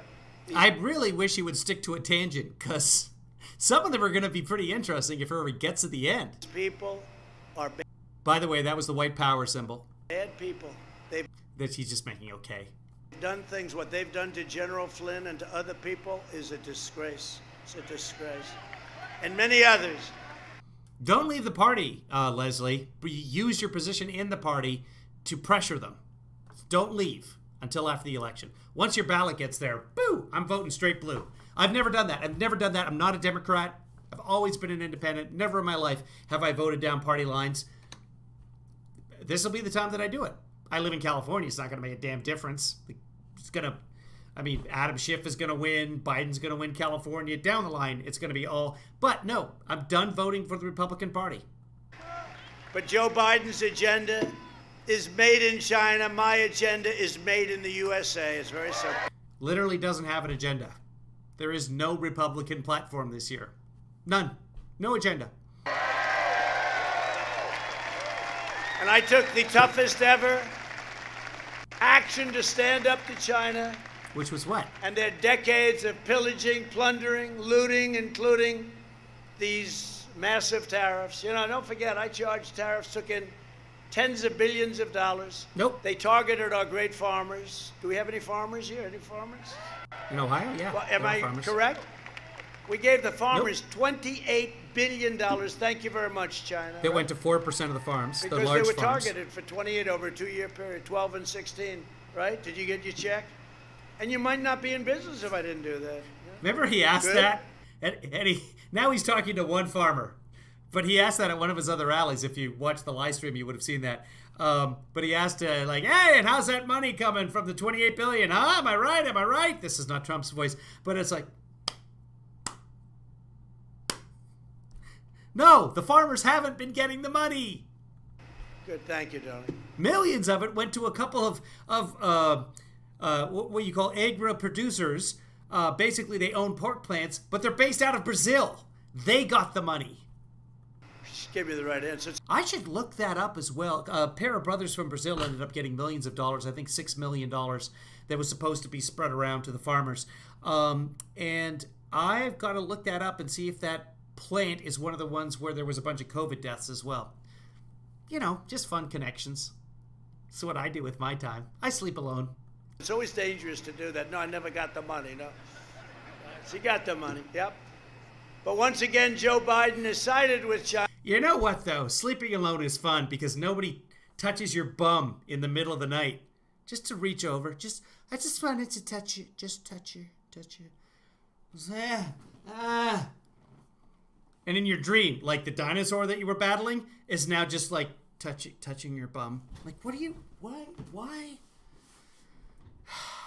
People, am I right? China over America. Look, do you think this guy's going to... I used to look at this as got nothing to do with anything, but my grandparents had separate beds. Both sets of my grandparents had separate beds. I think if I was actually married to somebody, at some point I'm going to reach that stage. Because when you're old, you don't sleep. Well, look at this guy. When you're old, you know, you're up till 3 in the morning, and then you're up again at 7 or 6, or what? Like your body just gives up on sleep. You need that sleep, that little sleep. It's either your body gives up on it, or you realize you have so little time left that you're like afraid to sleep. You hear about all your friends dying in their sleep, and you're like, I'm never sleeping again. That is one of the things that psychologists say you don't want to tell your kids. That, for example, when their budgie dies or their hamster dies, well, he's sleeping forever, dear. He went to sleep forever. Your kid will not sleep for weeks. This is very common. So for those of you with kids, grandkids, do not tell them that when something dies, it's gone to sleep forever. Terrible idea. CM says, my mom and her husband sleep in different rooms. Apparently, he snores, and her farts in her sleep were endangering his breathing worse than any mask. Yeah, no, I get that. Marcy says, I used to slip into the guest room because reasons. Also valid. Yep, hubby snored too much. Sure. Leslie says, I have 2 cats and a dog who take up the entire bed. I'm in the fetal position in the corner. That's okay, though, because typically they'll just provide like a warm, like a blanket buffer. So the dogs and the cats are pretty good, except for my friend's dog who now sleeps right here. I got to check in with her and see if now the fires have stopped, if he's done with that whole... Anyway. Stephanie, you guys sleep apart as well? Yeah. Marcy and Maurice, do you guys have separate beds? It'll be tough in China. His son, no, think of it. And then he takes ads. He's going to be tough on China. We're back with Biden again, Hunter. This guy, they looted him and Obama. And in all fairness, not just the 8 years. This has gone on for 25, 30 years. Probably the biggest reason Again, right now we have record deficits with China. Record deficits with China right now, today. Okay, last month. Decided to run and give up one of the greatest lives anyone's ever had for this. But you know why I like it? Because we have done more in the first 3.5 years than any administration in the history of the country. And I say that, and these fake news people. Boy, everybody, that's the commonality of the Kevinly family. Now, everybody's got separate bedrooms. Don't even question it. There's nobody done what we've done. Between our military, between our... There's nobody done what we done. Is he pandering to the locals? There's nobody done what we done. Trade, between our energy independence, between all of the things, we could go on forever. You do. But Biden vowed to remove those tariffs. He wants to remove the tariffs. You know, when I made the deal with China, I said I have to leave the tariffs on. They said, you got to be kidding. You know how our GDP started getting squeezed even more? You know how more farmers committed bankruptcy than ever before? You know how there's record farmer death? You know how farmer suicide went up? You know how the farmers were not getting the money you said that they were getting? You know all of that? All because of the tariffs. You know the manufacturing contraction? You know the decrease in manufacturing jobs by 200,000 in just 1 year? You know the recession? Tariffs. That's all you, buddy. That's what Trump has left the world. They wanted one thing, the removal of the tariffs, and I wouldn't do it. We wouldn't do it. I said no. But Biden said the other day he wants to take he doesn't know what a tariff is, first of all. Oh, we saw that, Leslie. He's like, I love you too, darling. I love you too. Sleepy Joe would like to remove the tariffs off China. They're paying billions of dollars a year. Could we take them off? Absolutely. What are they exactly? But it wouldn't even happen that way. The radical left. So Biden doesn't know what tariffs are. I got to say, he's got to work on the Biden impression. Like, come up with something that sticks. We'll focus group that, buddy. Likes China. The radical left would walk into his office, and here's your bill, right? It's supposed to be a speech. I haven't exactly used it too much today. And it's a, here, President, sign this. Oh, okay. I gotta tell you though, having a partner is good if you're in Canada, babe, because that's a heat source right there. Okay. Do you have a pen? Okay. What was that? That's a deal with China. Don't worry about it. That's what would happen. But he gave China free rein to continue. He's about to debate the guy that he says is a complete imbecile. It's not even the right word. What's more vague? Like an incapable imbecile. What is the word? Not, he's an oaf. He's an imbecile. But he's making Biden to be out to somebody who's doesn't even know he's alive. You're setting him up for success in the debate. Not that the debate's going to make it's not going to make any difference. You ransacking the American heartland, and you know, look, they were targeting you. The reason nobody took on China was China said, we're going to go after your heartland. And they said that to the presidents. And I said, go ahead, do it. And the farmers were the most loyal.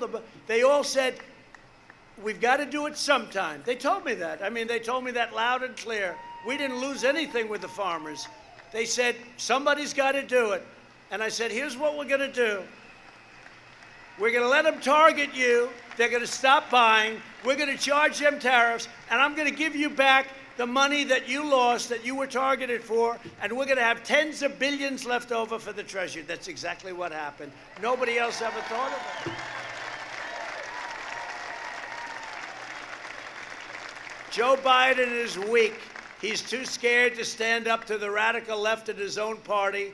And he's terrified of standing up to China. But I believe he's much more scared of the radical left than he is of China. That's why China is desperate. You see the reports, the news reports. They want Biden to win. They want Biden to win. They want him to win at any cost. If Biden is elected, China will own America. And if Biden is elected, you will have a depression, the likes of which this country has never seen before. This entire country is depressed right now. Trust me on that. It's very simple. I want a Passover cake. It's very simple. We love you, sir.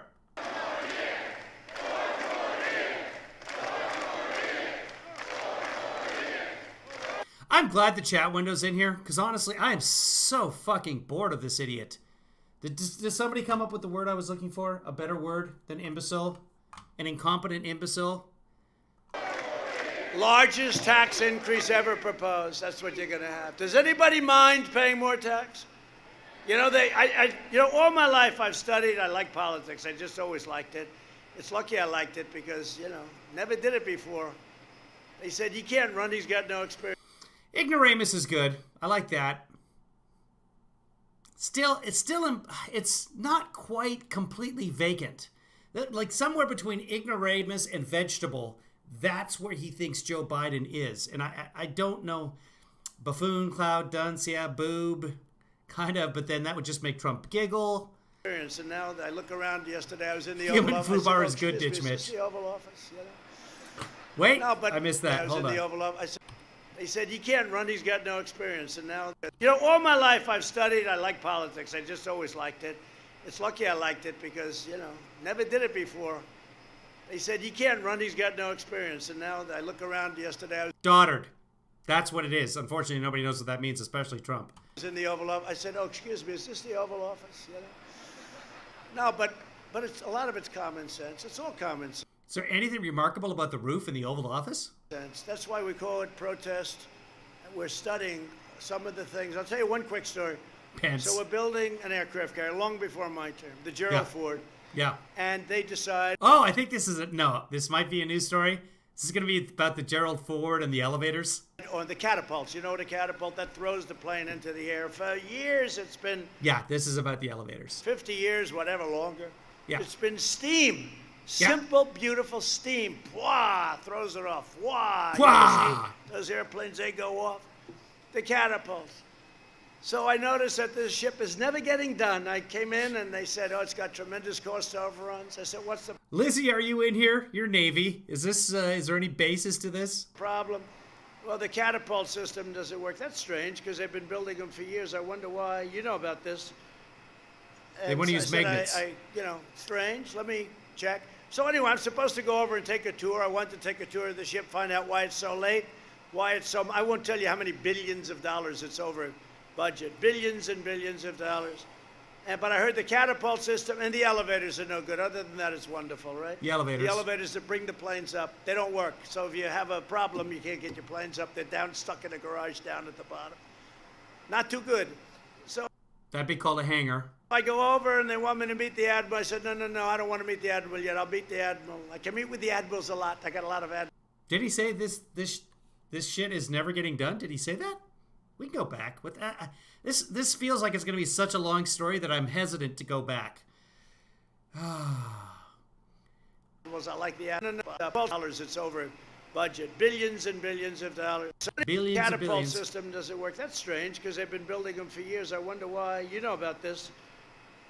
And so I said, strange. Let me check. So anyway, I'm supposed to go over and take a tour. I want to take a tour of the ship, find out why it's so late, why it's so. I won't tell you how many billions of dollars it's over budget. This is a real problem, by the way. The problem with using magnets, which is a new system, not really new, but the idea behind the magnets on the Gerald Ford with both the elevators and these catapults that he's talking about. Something like only 2 of the 8 or 2 of the 12 elevators were working at one point. I don't know whether they've got that fixed or not. But elevators, these giant elevators that will carry munitions or planes, those are something that you need on a ship. And they were trying to figure out a better way, a faster way of doing it. So I guess in his mind, it just throws the plane off just dumps it off the side. And then, but of course, in those cases, those are the hypersonic planes. So the catapult puts it, woo, and the plane goes out and it goes into the water, picks up the water as its source of power into the water and then out of the water, and now it's hydrosonic. And then it goes really fast, and it gets all the rings. You want to get all the rings you can when you're hydrosonic. Billions and billions of dollars. But I heard the catapult system and the elevators are no good. Other than that, it's wonderful, right? No good. The elevators that bring the planes up, they don't work. So if you have a problem, you can't get your planes up. They're down stuck in the garage. That's how fast the steam helicopter, the elevators are.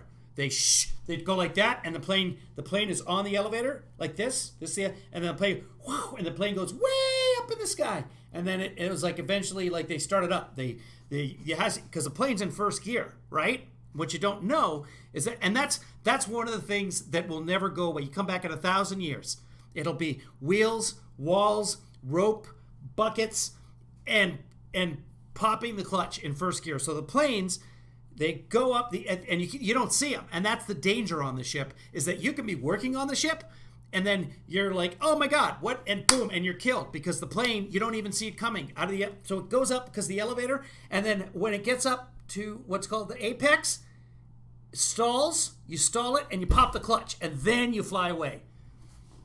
It's really amazing.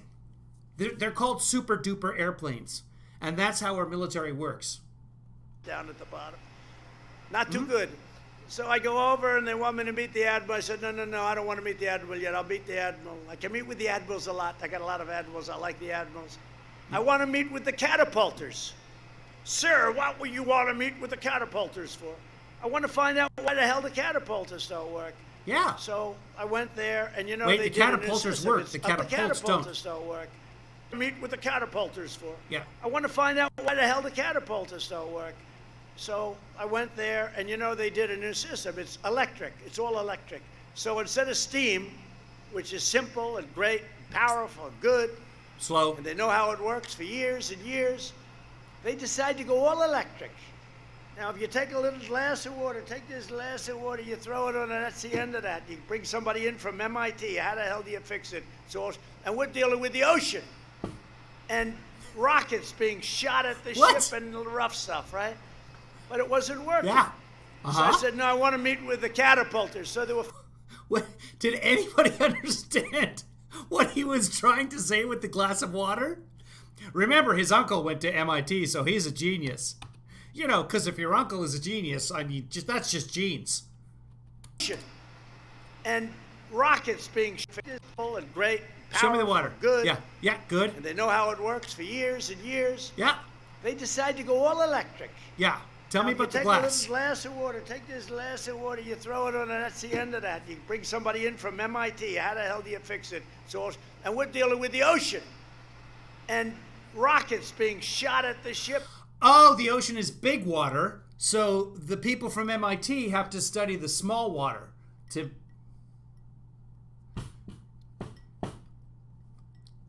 What? What is happening right now? And the rough stuff, right? But This it is rough wasn't stuff. working. So I said, no, I want to meet with the catapulters. So there were 5 people. They Yeah. came in. One's been doing it for over 20 years, I think he said. I said, who's the boss? I am, sir. I said, what do you think of our new system I am, sir. I'm James Watt. I invented the steam engine. of electric catapults? Sir, it's no good, sir. From the standpoint of catapulting, I said, that's not good. That's not what actually, it is what I expected here, to be honest. yeah, I said, so it's no good, right? The system is no good. No, sir.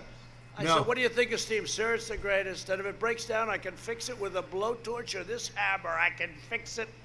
And if the waves... that's what you do with steam. Like in the morning, instead of using your little Keurig and wasting all those pods, it's bad for the environment. And I'm an environmentalist.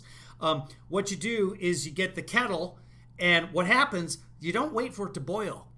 You get it, and the steam is actually water that's gotten really hot. So as the steam comes out, don't wait for it to boil. Just as soon as it starts steaming, get a hammer and start hammering those molecules into the cup. And you'll have your tea or coffee before it boils. Science. hit it, sir. All it does is cool it down a little bit, sir. It's actually good for it. Good for the surrounding steel. It's already been like 8 hours of this broadcast. It is now, the debate's on in 5 minutes. We'll just keep rolling. I said, so you think it's better? I said, why did they do the... All these figures David points out are per catapulta. I don't know what I'd do without you guys. Thank you for being here. Hey, thanks for being part of this. If you'd like to support this effort, if you'd like to keep me doing this, so that you can participate and help my sanity, if any of it is left, go to KevinLeeFather.com. You can become a patron there, or you can send me money at one of these addresses right there. So if you're new in here, welcome. You don't have to chat. You can just watch. And let's try and get through these next couple of months together. electric, because they're totally inexperienced. Then I wanted to see the architect, and I saw a representative, the architect of the ship. Now this The architect. I want to talk to the architect, because I've never heard of it. Tell me more about this architecture. is a ship that cost $15 billion. Oh, an architect for a ship is an architect. To take the P at the, because that's words. And I looked at the architect, I said, have Yeah. you designed a ship before? Did he just say it He again? said, yeah, I have. What? This is a guy who builds things but doesn't know what architects are called? Hold on. Now this is a ship that cost $15 billion. And I looked at the architect, I said, Oh, he got it right have there. you designed a ship before? And he said, yeah, I have. I said, you know, That's they have a what- 9 When you ask an architect, have you designed a ship before? Yeah, I have. Where's he finding the... $100 million. That's, and you know, right before that, you got to go talk to Trump. What? Why? He wants to ask you questions about the magnets, apparently. They're catapulting things into the water. I really don't have time for this. I'm trying to fix the elevators. Well, the president wants to see you. Look, I'm really... That's an order. Goes in to see Trump. I said, have you designed a ship before? And he said, yeah, I have. Yeah, I have. I said, you know, they have a $900 million cost overrun for electric catapult. Remember how like 2 minutes ago, or half an hour ago at this point, I don't know, he said he wasn't going to tell us how much the overruns were? And they're no good, even if they were. I said to the guy, why is it that they did like, sir, we could do it much faster. The thing goes back and forth. I said, all right, well, that makes sense. But the catapulter said, but sir, it doesn't matter. Because it takes 1 minute and 52 seconds if you're Mario Andretti's team to get a plane hooked in. So the steam generates during that minute and a half, and it's all set to go. It doesn't help that it keeps going back and forth. I said, that makes sense. That makes sense. So it's $900 million in cost overruns. And here's the story. Somebody on Twitter has checked this out. Someone who knows how that system works with the back and forth has checked this out. What? Has anyone heard what this is all about? I don't know enough about naval architecture, otherwise known as design, to know what the hell he's talking about. I get the basic concept of the steam versus electricity, but what? Spent much more money, and it's no good. Yeah. Then they have the elevators. Now, tractors use hydraulic, right? You know, they can do anything. Lift up, they go. It can rain, it can snow. Lightning hits the damn thing, and nothing happens. The lightning gets hurt. Nothing happens. So they have these big elevators that lift the planes up. You know, the sirens go off. Everything's beautiful. The problem is the elevators don't work. Yeah. So they're magnetized. They're lifted by magnets. I said, who the hell not ever quite heard? accurate, I know but about sure. that. You know, it's a new technology that's about 200 years off. So what? Instead of using powerful hydraulic that never breaks, they have magnetized elevators. So stupid. I mean, honestly, so stupid. I tell you this because you work Well, magnets would just naturally be a lot faster than hydraulics. Hydraulic systems have a tendency to leak. But yeah, hydraulics are sometimes used, but hydraulics have very severe limitations in terms of the weight that they can lift, and you're dealing with very heavy things. Your basic elevator, and your hydraulic elevators can only go, what was it? My dad's a civil engineer, so I think hydraulic elevators 6-7 stories, which should be enough in most ships, but beyond that, a traction pulley system is much more efficient. So you've got the weight that pulls the elevator up, and it's a balancing system with the aid of electricity. But hydraulics can work on ships. Magnets should work better. But it is true that the Gerald Ford is having difficulty with his magnetic elevators, if that's what he's saying. And you guys understand, it's what we do is so stupid. So they have hundreds of millions of dollars in cost overrun for stuff that's no good. And 2 years ago, I told them, it's no good. You might as well rip it out because it's never going to work. You put hydraulic in the elevators and you go back to steam. And it's such a shame to see the kind of money that was squandered by people that have no idea what the hell they're doing. It's a shame, yeah? It's a shame. And you would understand that. I'd only tell that story. But he never says anything bad about the military. It was like a 12-minute story about hydraulic elevators. To really sort of a group like this, because you guys understand it's mechanical engineering at a very easy level. It's easy to understand. Hundreds of millions of dollars wasted for something not as good. For decades, our politicians spent trillions and trillions of dollars. So here's what's going on according to military.com. More than 3 years after the newest and most expensive aircraft carrier was supposed to be delivered to the U.S. Navy with 11 working weapons elevators, it has crossed the halfway point in getting the new systems up and running. The 6th advanced weapons elevator on the supercarrier Gerald R. Ford was certified on Wednesday. This is from July of this year. Officials say the remaining 5 elevators, which carry ordnance up to the flight deck where it's loaded onto aircraft, will be certified by next summer. I'll continue reading. You continue with the story, and we'll meet in the middle. Rebuilding foreign nations, fighting foreign wars, and defending foreign borders. But now we are finally protecting our nation, rebuilding our cities. We are bringing our jobs, our factories, and our troops back home to the USA where they belong.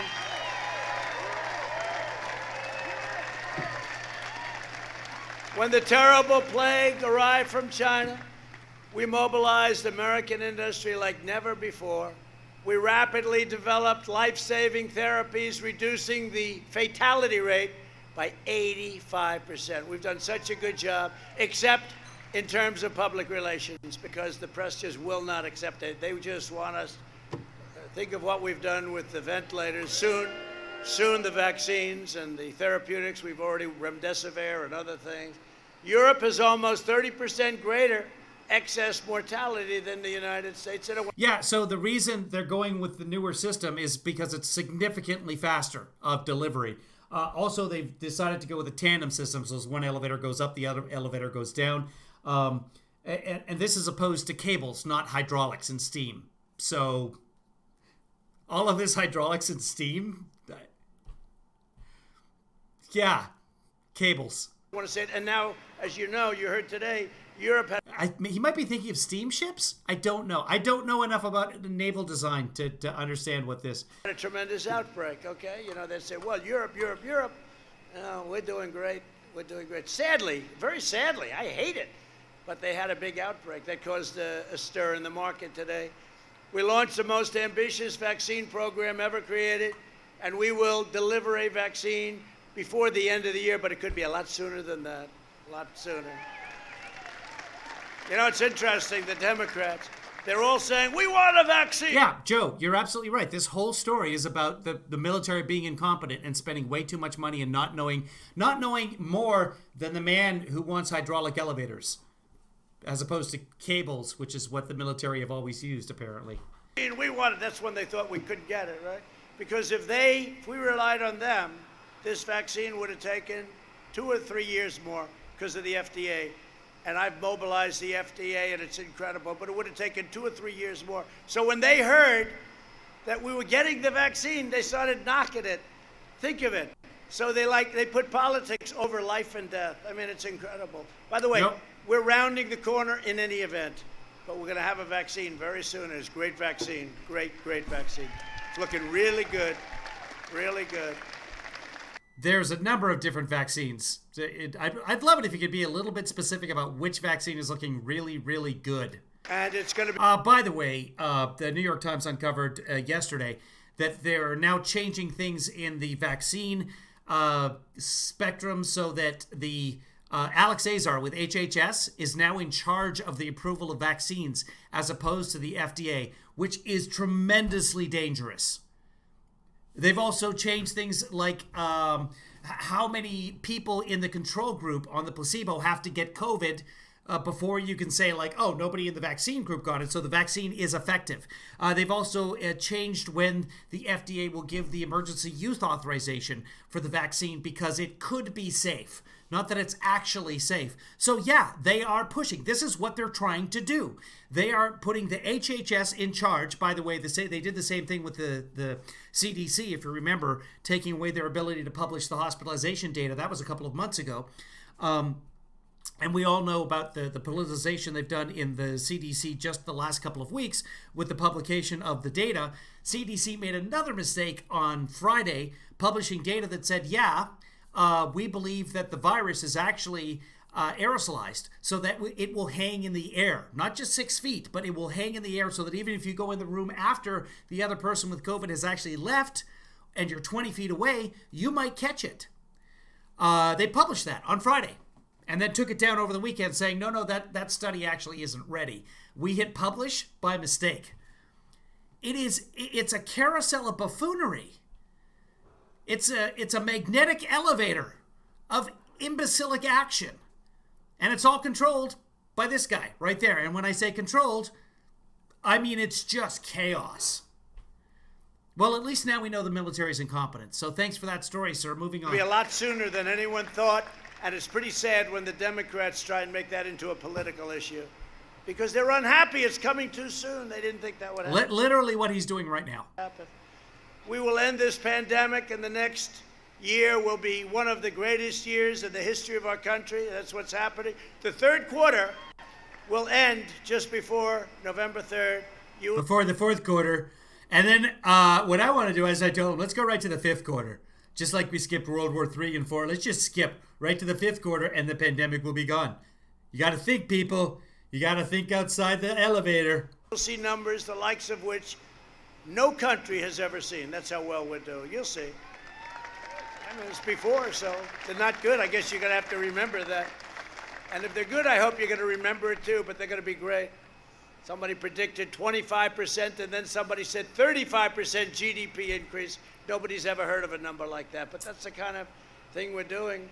Under my because somebody said it. Leadership, we built the strongest economy in the history of the world, and now we are doing it again. Right? They know. In the past 4 months, we've added a record-smashing 10.6 million jobs. Never been close to that. 4 months, 10.6 million jobs. Manufacturing production is up 61%.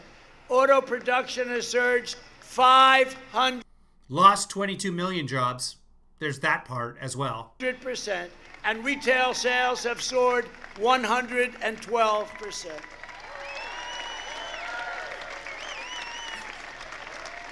So we closed the stores, and the next month, sales went up 100%. So that's pretty good. But if Sleepy Joe Biden wins, the economy will collapse. It's going to collapse. Even psychologically, it'll collapse. And you know, as good as the stock market's doing, it's a headwind. The economy will collapse psychologically. It'll be a thriller. Knowing you have an election, things happen in elections, some bad things, some stupid things. The thing about Trump's voice is that he never loses it. It's insane. Bernie, Biden, Hillary, they all lose their voice when they're up there like that. But he just yells. I think his voice, he's been a yeller his entire life. I don't think he has that issue. If it was me, you see me drinking, I'd be drinking constantly if I was up there. Just bourbon. But that's a headwind. We'd be doing even better if this election were over. If we win and win. Dow was down 500 points today, but okay. When we win the election, you're going to see things roar because that's what people want. That's what the market wants. And that's what the workers want.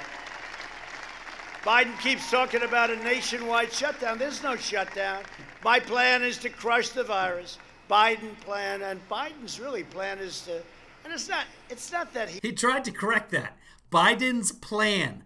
Biden's plan. Biden plan, and really Biden plan. Talking about a nationwide shutdown. There's no shutdown. My plan is to crush the virus.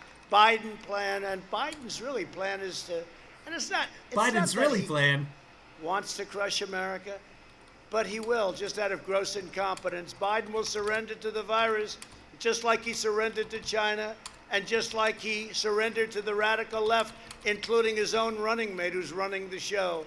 And she's nothing special. She is nothing. Between her and Elizabeth Warren, what a couple of great ones they are. Nothing special, but great. Both great. People. Although I tell you something, Elizabeth Warren did do a great number on Bloomberg, didn't she? I tell you. One question. But she's nothing special, remember? And that was the end of him. How are you enjoying politics, Mike? That didn't work out too well. 1.8 billion wiped out in one question. That was the most expensive. 1.8 billion is the number of dollars that he keeps saying that we gave Iraq in cash. It is not what Bloomberg spent. Question in history. To protect our workers during the pandemic, I suspended the. I like when he does. What is that called when you mishmash songs? What's that? A mashup. A mashup. When you do a mashup of his stories together. That's what he's doing now. Entry of new foreign workers who threaten American jobs. I know you don't mind. You don't mind that, do you, fellas? Yeah. As the economy reopens, I want to ensure American workers that we're putting America first. And our jobs are put first. Our country is put first. Our manufacturing is put first. Everything is now put first for the USA. Like in a tie?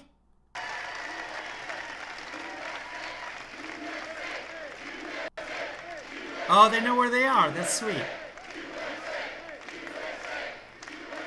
And by the way, we're up to mile 330 on the wall. 330. I don't have any way to fact check that. The border is 2,000 miles long, by the way. We're setting records on not allowing all of these, some really bad, when you look at the traffickers, they traffic in women and drugs and other things, but they traffic in women, the drug dealers, we're setting records now on the wall because we have 330 miles. We're averaging 10 miles a week, and we'll be finished with the wall very soon, and it's had a huge impact. So one of the most radical things that will happen, and there's no way he can get away with this because he was banning fracking for a year. He's running, he's banning fracking. I said, he's gone. And then all of a sudden, they say, well. Biden never ran on banning fracking. I didn't really say that. He did. Remember, it's always the first thing they say with a politician. It's the first thing. He wants to ban fracking and outlaw Ohio energy production. And you're a big energy producer, whether you know it or not. So he's going to ban fracking. There's no question about it.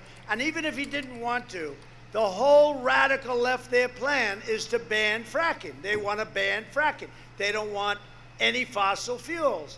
Just a few days ago, Biden reiterated his plan to require net zero carbon emissions. So you do that, I think it's wonderful. Close up about 70% of your plants. This requirement would end all investment in fracking, and it would just shut down everything. Our country, look at you see the rolling blackouts they have in California? I don't think we want too many of them in Ohio, do we? Would anybody like a few rolling blackouts? Like, we'd like to watch President Trump tonight. I'm sorry, darling, but we have no energy. We have no energy. We're going to get it from the wind. The wind is blowing. The wind is got a wonderful energy. The wind, when it's blowing, it's just fine for about 20% of the time. By ending fracking, Biden would destroy 700,000 to 1 million Ohio jobs, and your energy prices would go through the roof. When Biden was vice president, they deliberately killed 40% of all coal mining jobs, and the rest were coming fast. I saved it. I put our miners back to work. Clean coal, I call it clean coal. Could do a lot with coal today. Whew, 7 minutes left. And while I'm president, America will remain. There's like 5,300 fewer coal jobs in the United States than when he took office. So coal has not recovered at all. I think I have a chart somewhere. The number one producer of oil and natural gas anywhere in the world, and Ohio workers will continue leading the way, and that's what we're doing. And just in concluding, over the next 4 years, we will build America into the manufacturing superpower of the world, and we will end our reliance on China and all other faraway lands that nobody in this beautiful facility, whatever the hell you make here, I don't know, but it looks good to me. But nobody ever heard of it. You have lands that we go to that nobody ever even heard of. Where are you sending this money? We're sending it to such and such a country. I never heard of it. We'll make our medical supplies right here in the United States. We'll cut your taxes, and taxes for middle-class families at a level never seen before. You know, we gave you the biggest tax cut in the history of our country. We gave you the biggest regulation cut in the history of our country. And we're going to give you additional regulation cuts. That's one of the reasons you had the jobs. You know, in many ways, the regulation cutting was perhaps as important or more important. You see the tax cutting easier, but the regulation cutting was every bit as important. And we're going to expand opportunity zones to ensure that no community is left behind. And they've been a tremendous success, especially for the African-American, Hispanic community. We're doing incredibly. Tim Scott, great senator from South Carolina. We worked hard on it. Opportunity zones, it's a big success. We'll enforce immigration rules that defend American families, raise American wages, and always put the interests of American workers first. We will enact fair trade deals that ensure more products are proudly stamped with that beautiful phrase, made in the USA, right?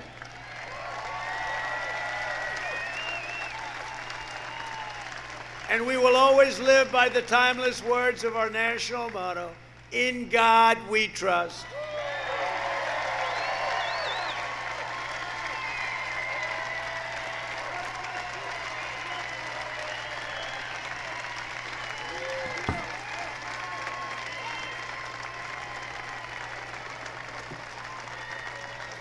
And they took the word God out of the Pledge of Allegiance. Yeah, that's not our motto. You saw that. I was listening to That's on the money. this Pledge of Allegiance, and I said, that's strange.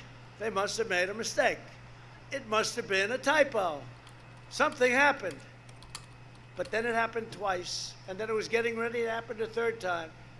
And somebody heard that the public was enraged, including me, by the way.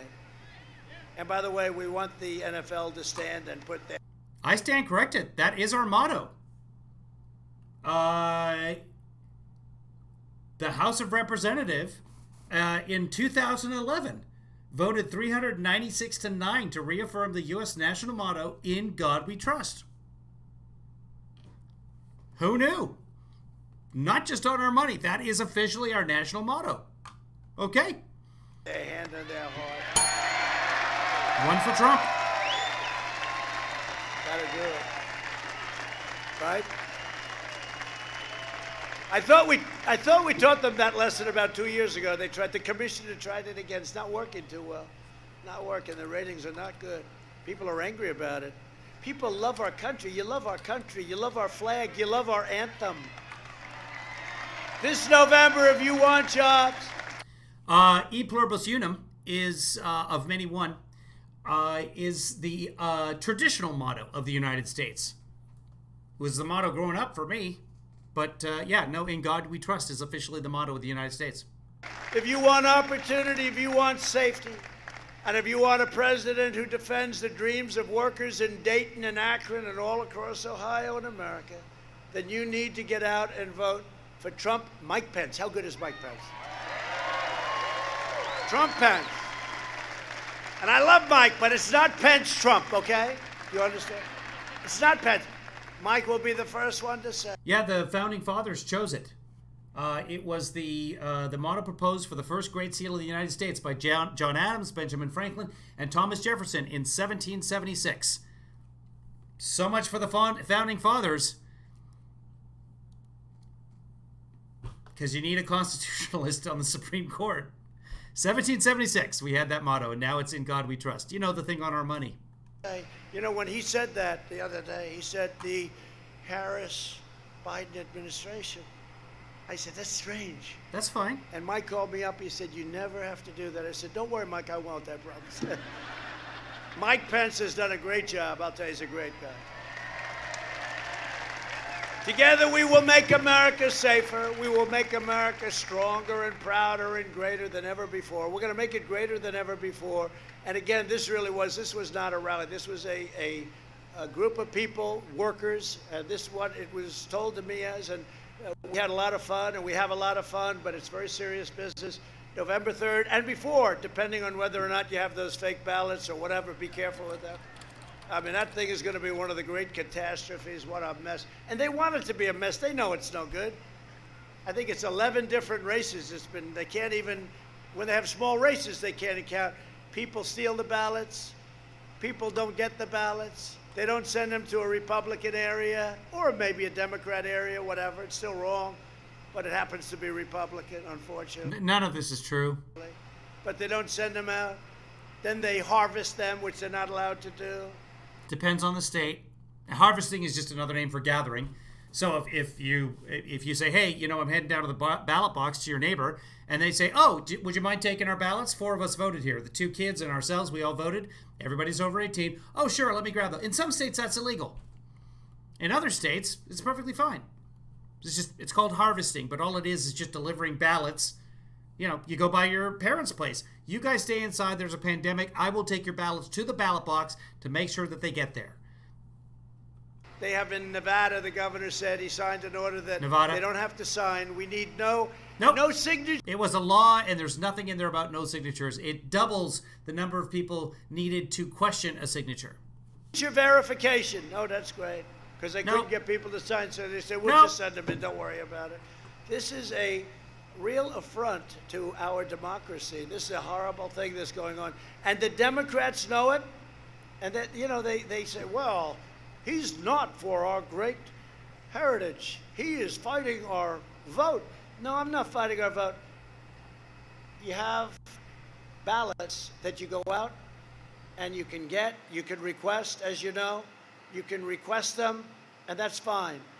But if you're not requesting them, when you get millions of ballots, 80 million, they say, all over the United States, where the hell are they going? Who's sending them? Who's getting them? Who's registered active voters? How is this confusing to anybody? Sending them back? What's happening with the transportation? Who's guarding the lock boxes? They know it's a fraud waiting to happen. Well, the boxes are locked, so. But, you know, we're not talking about 1%, which is no good because you can lose or win an election by 1%. We're talking about 20%, 30%, in one case over 40%. This is a disgrace that they're allowed to get away with it. And what they want to do is they want to have a mess end of the evening on November 3rd and then fight it out in the courts. And the Democrats should be ashamed of themselves because they know what they're causing. We love Ohio. We love Dayton. God bless you. God bless Ohio. And God bless America. Thank you.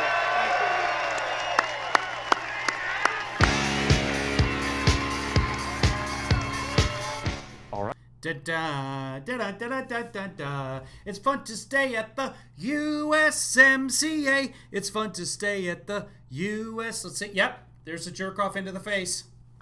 Okay, so that was that one. I don't think we need to. Do we need to watch the next one? It's already going on. We're way behind.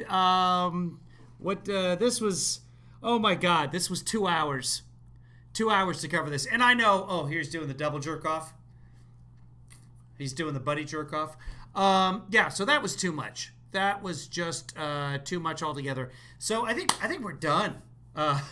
We might cover the Fox and Friends broadcast at some point. I got to get ready for the charity. If you haven't heard, we are doing a broadcast to raise money for a charity called booksandbricks.org that sends money over to Kenya in Africa to send kids to school, to build libraries, etc. It's a wonderful organization. They have a budget of $45,000 a year. Almost all that money goes to the kids. This is all done by volunteers. And the kids over there, of course, you need to go to school. But if your family has quite a few kids and state only pays for one of them to get schooled, it's usually the girls that get the short end of the straw. So the organization does a lot of good over in Africa. We will be doing a fundraiser online on the 3rd of October. That's 1 month before the U.S. Election Day, so keep that in mind. If you would like to donate now, because who's going to remember this on October 3rd? Please go to booksandbricks.org and donate there. Booksandbricks.org, so that they get their money. And some kids can go to school in Africa. Right now, they are homeschooling in Kenya, at least from the counties that I've heard about. So that'll be fun. October 3rd, put that on your calendar. Tell your friends.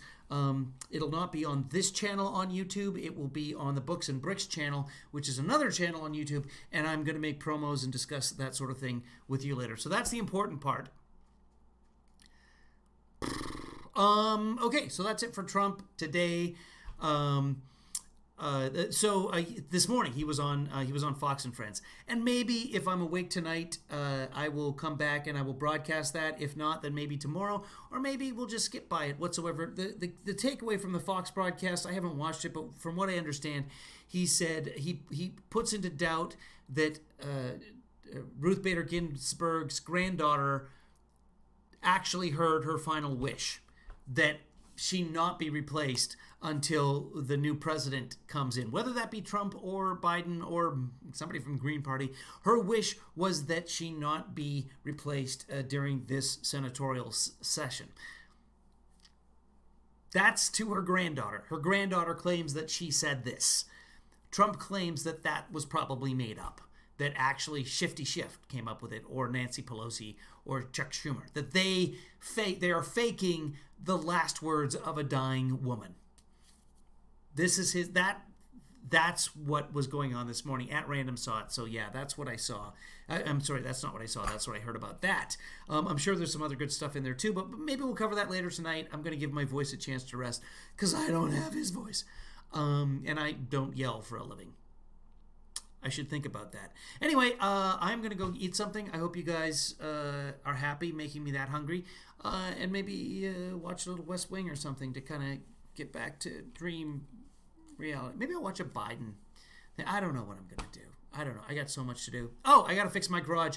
If you missed it, hurricane damage. My little doohickey that lets me open the garage door with my voice doesn't function anymore. We will rebuild, and we will be better and stronger than we were before. So I'm going to do that. How the auditions go? Well, I haven't booked anything, so that tells you that. We will talk to you guys later. Here are some closing credits. I think it's all up to date. If you should be in the closing credits because you've gone to kevinleefather.com and you're committing some money to me, which I appreciate. Let me know, and I will amend the credits. In the meantime, I think from this point forward, from now, September 21st to October 3rd, I would ask that you don't give me any money if you're not already supporting me. I would ask that you give a couple of dollars to booksandbricks.org. Again, you can go to booksandbricks.org. If you're outside the United States, use the PayPal link. I don't think that their donation system works if you're outside the United States, but there is a PayPal link in there, and you can give through PayPal to them. It's a weird charity thing, but anyway, they are a registered 501c3 nonprofit. Everybody's a volunteer, and it does a wonderful amount of good. They can't have their fundraising dinner this year because of COVID. Thank you for watching, everybody. If you've been watching and you're not in the chat room, we love you too. Please do consider, if you've got a few dollars, send it to booksandbricks.org. We will talk to you soon, maybe later tonight, maybe tomorrow. You guys take care of yourself, and we will see you soon.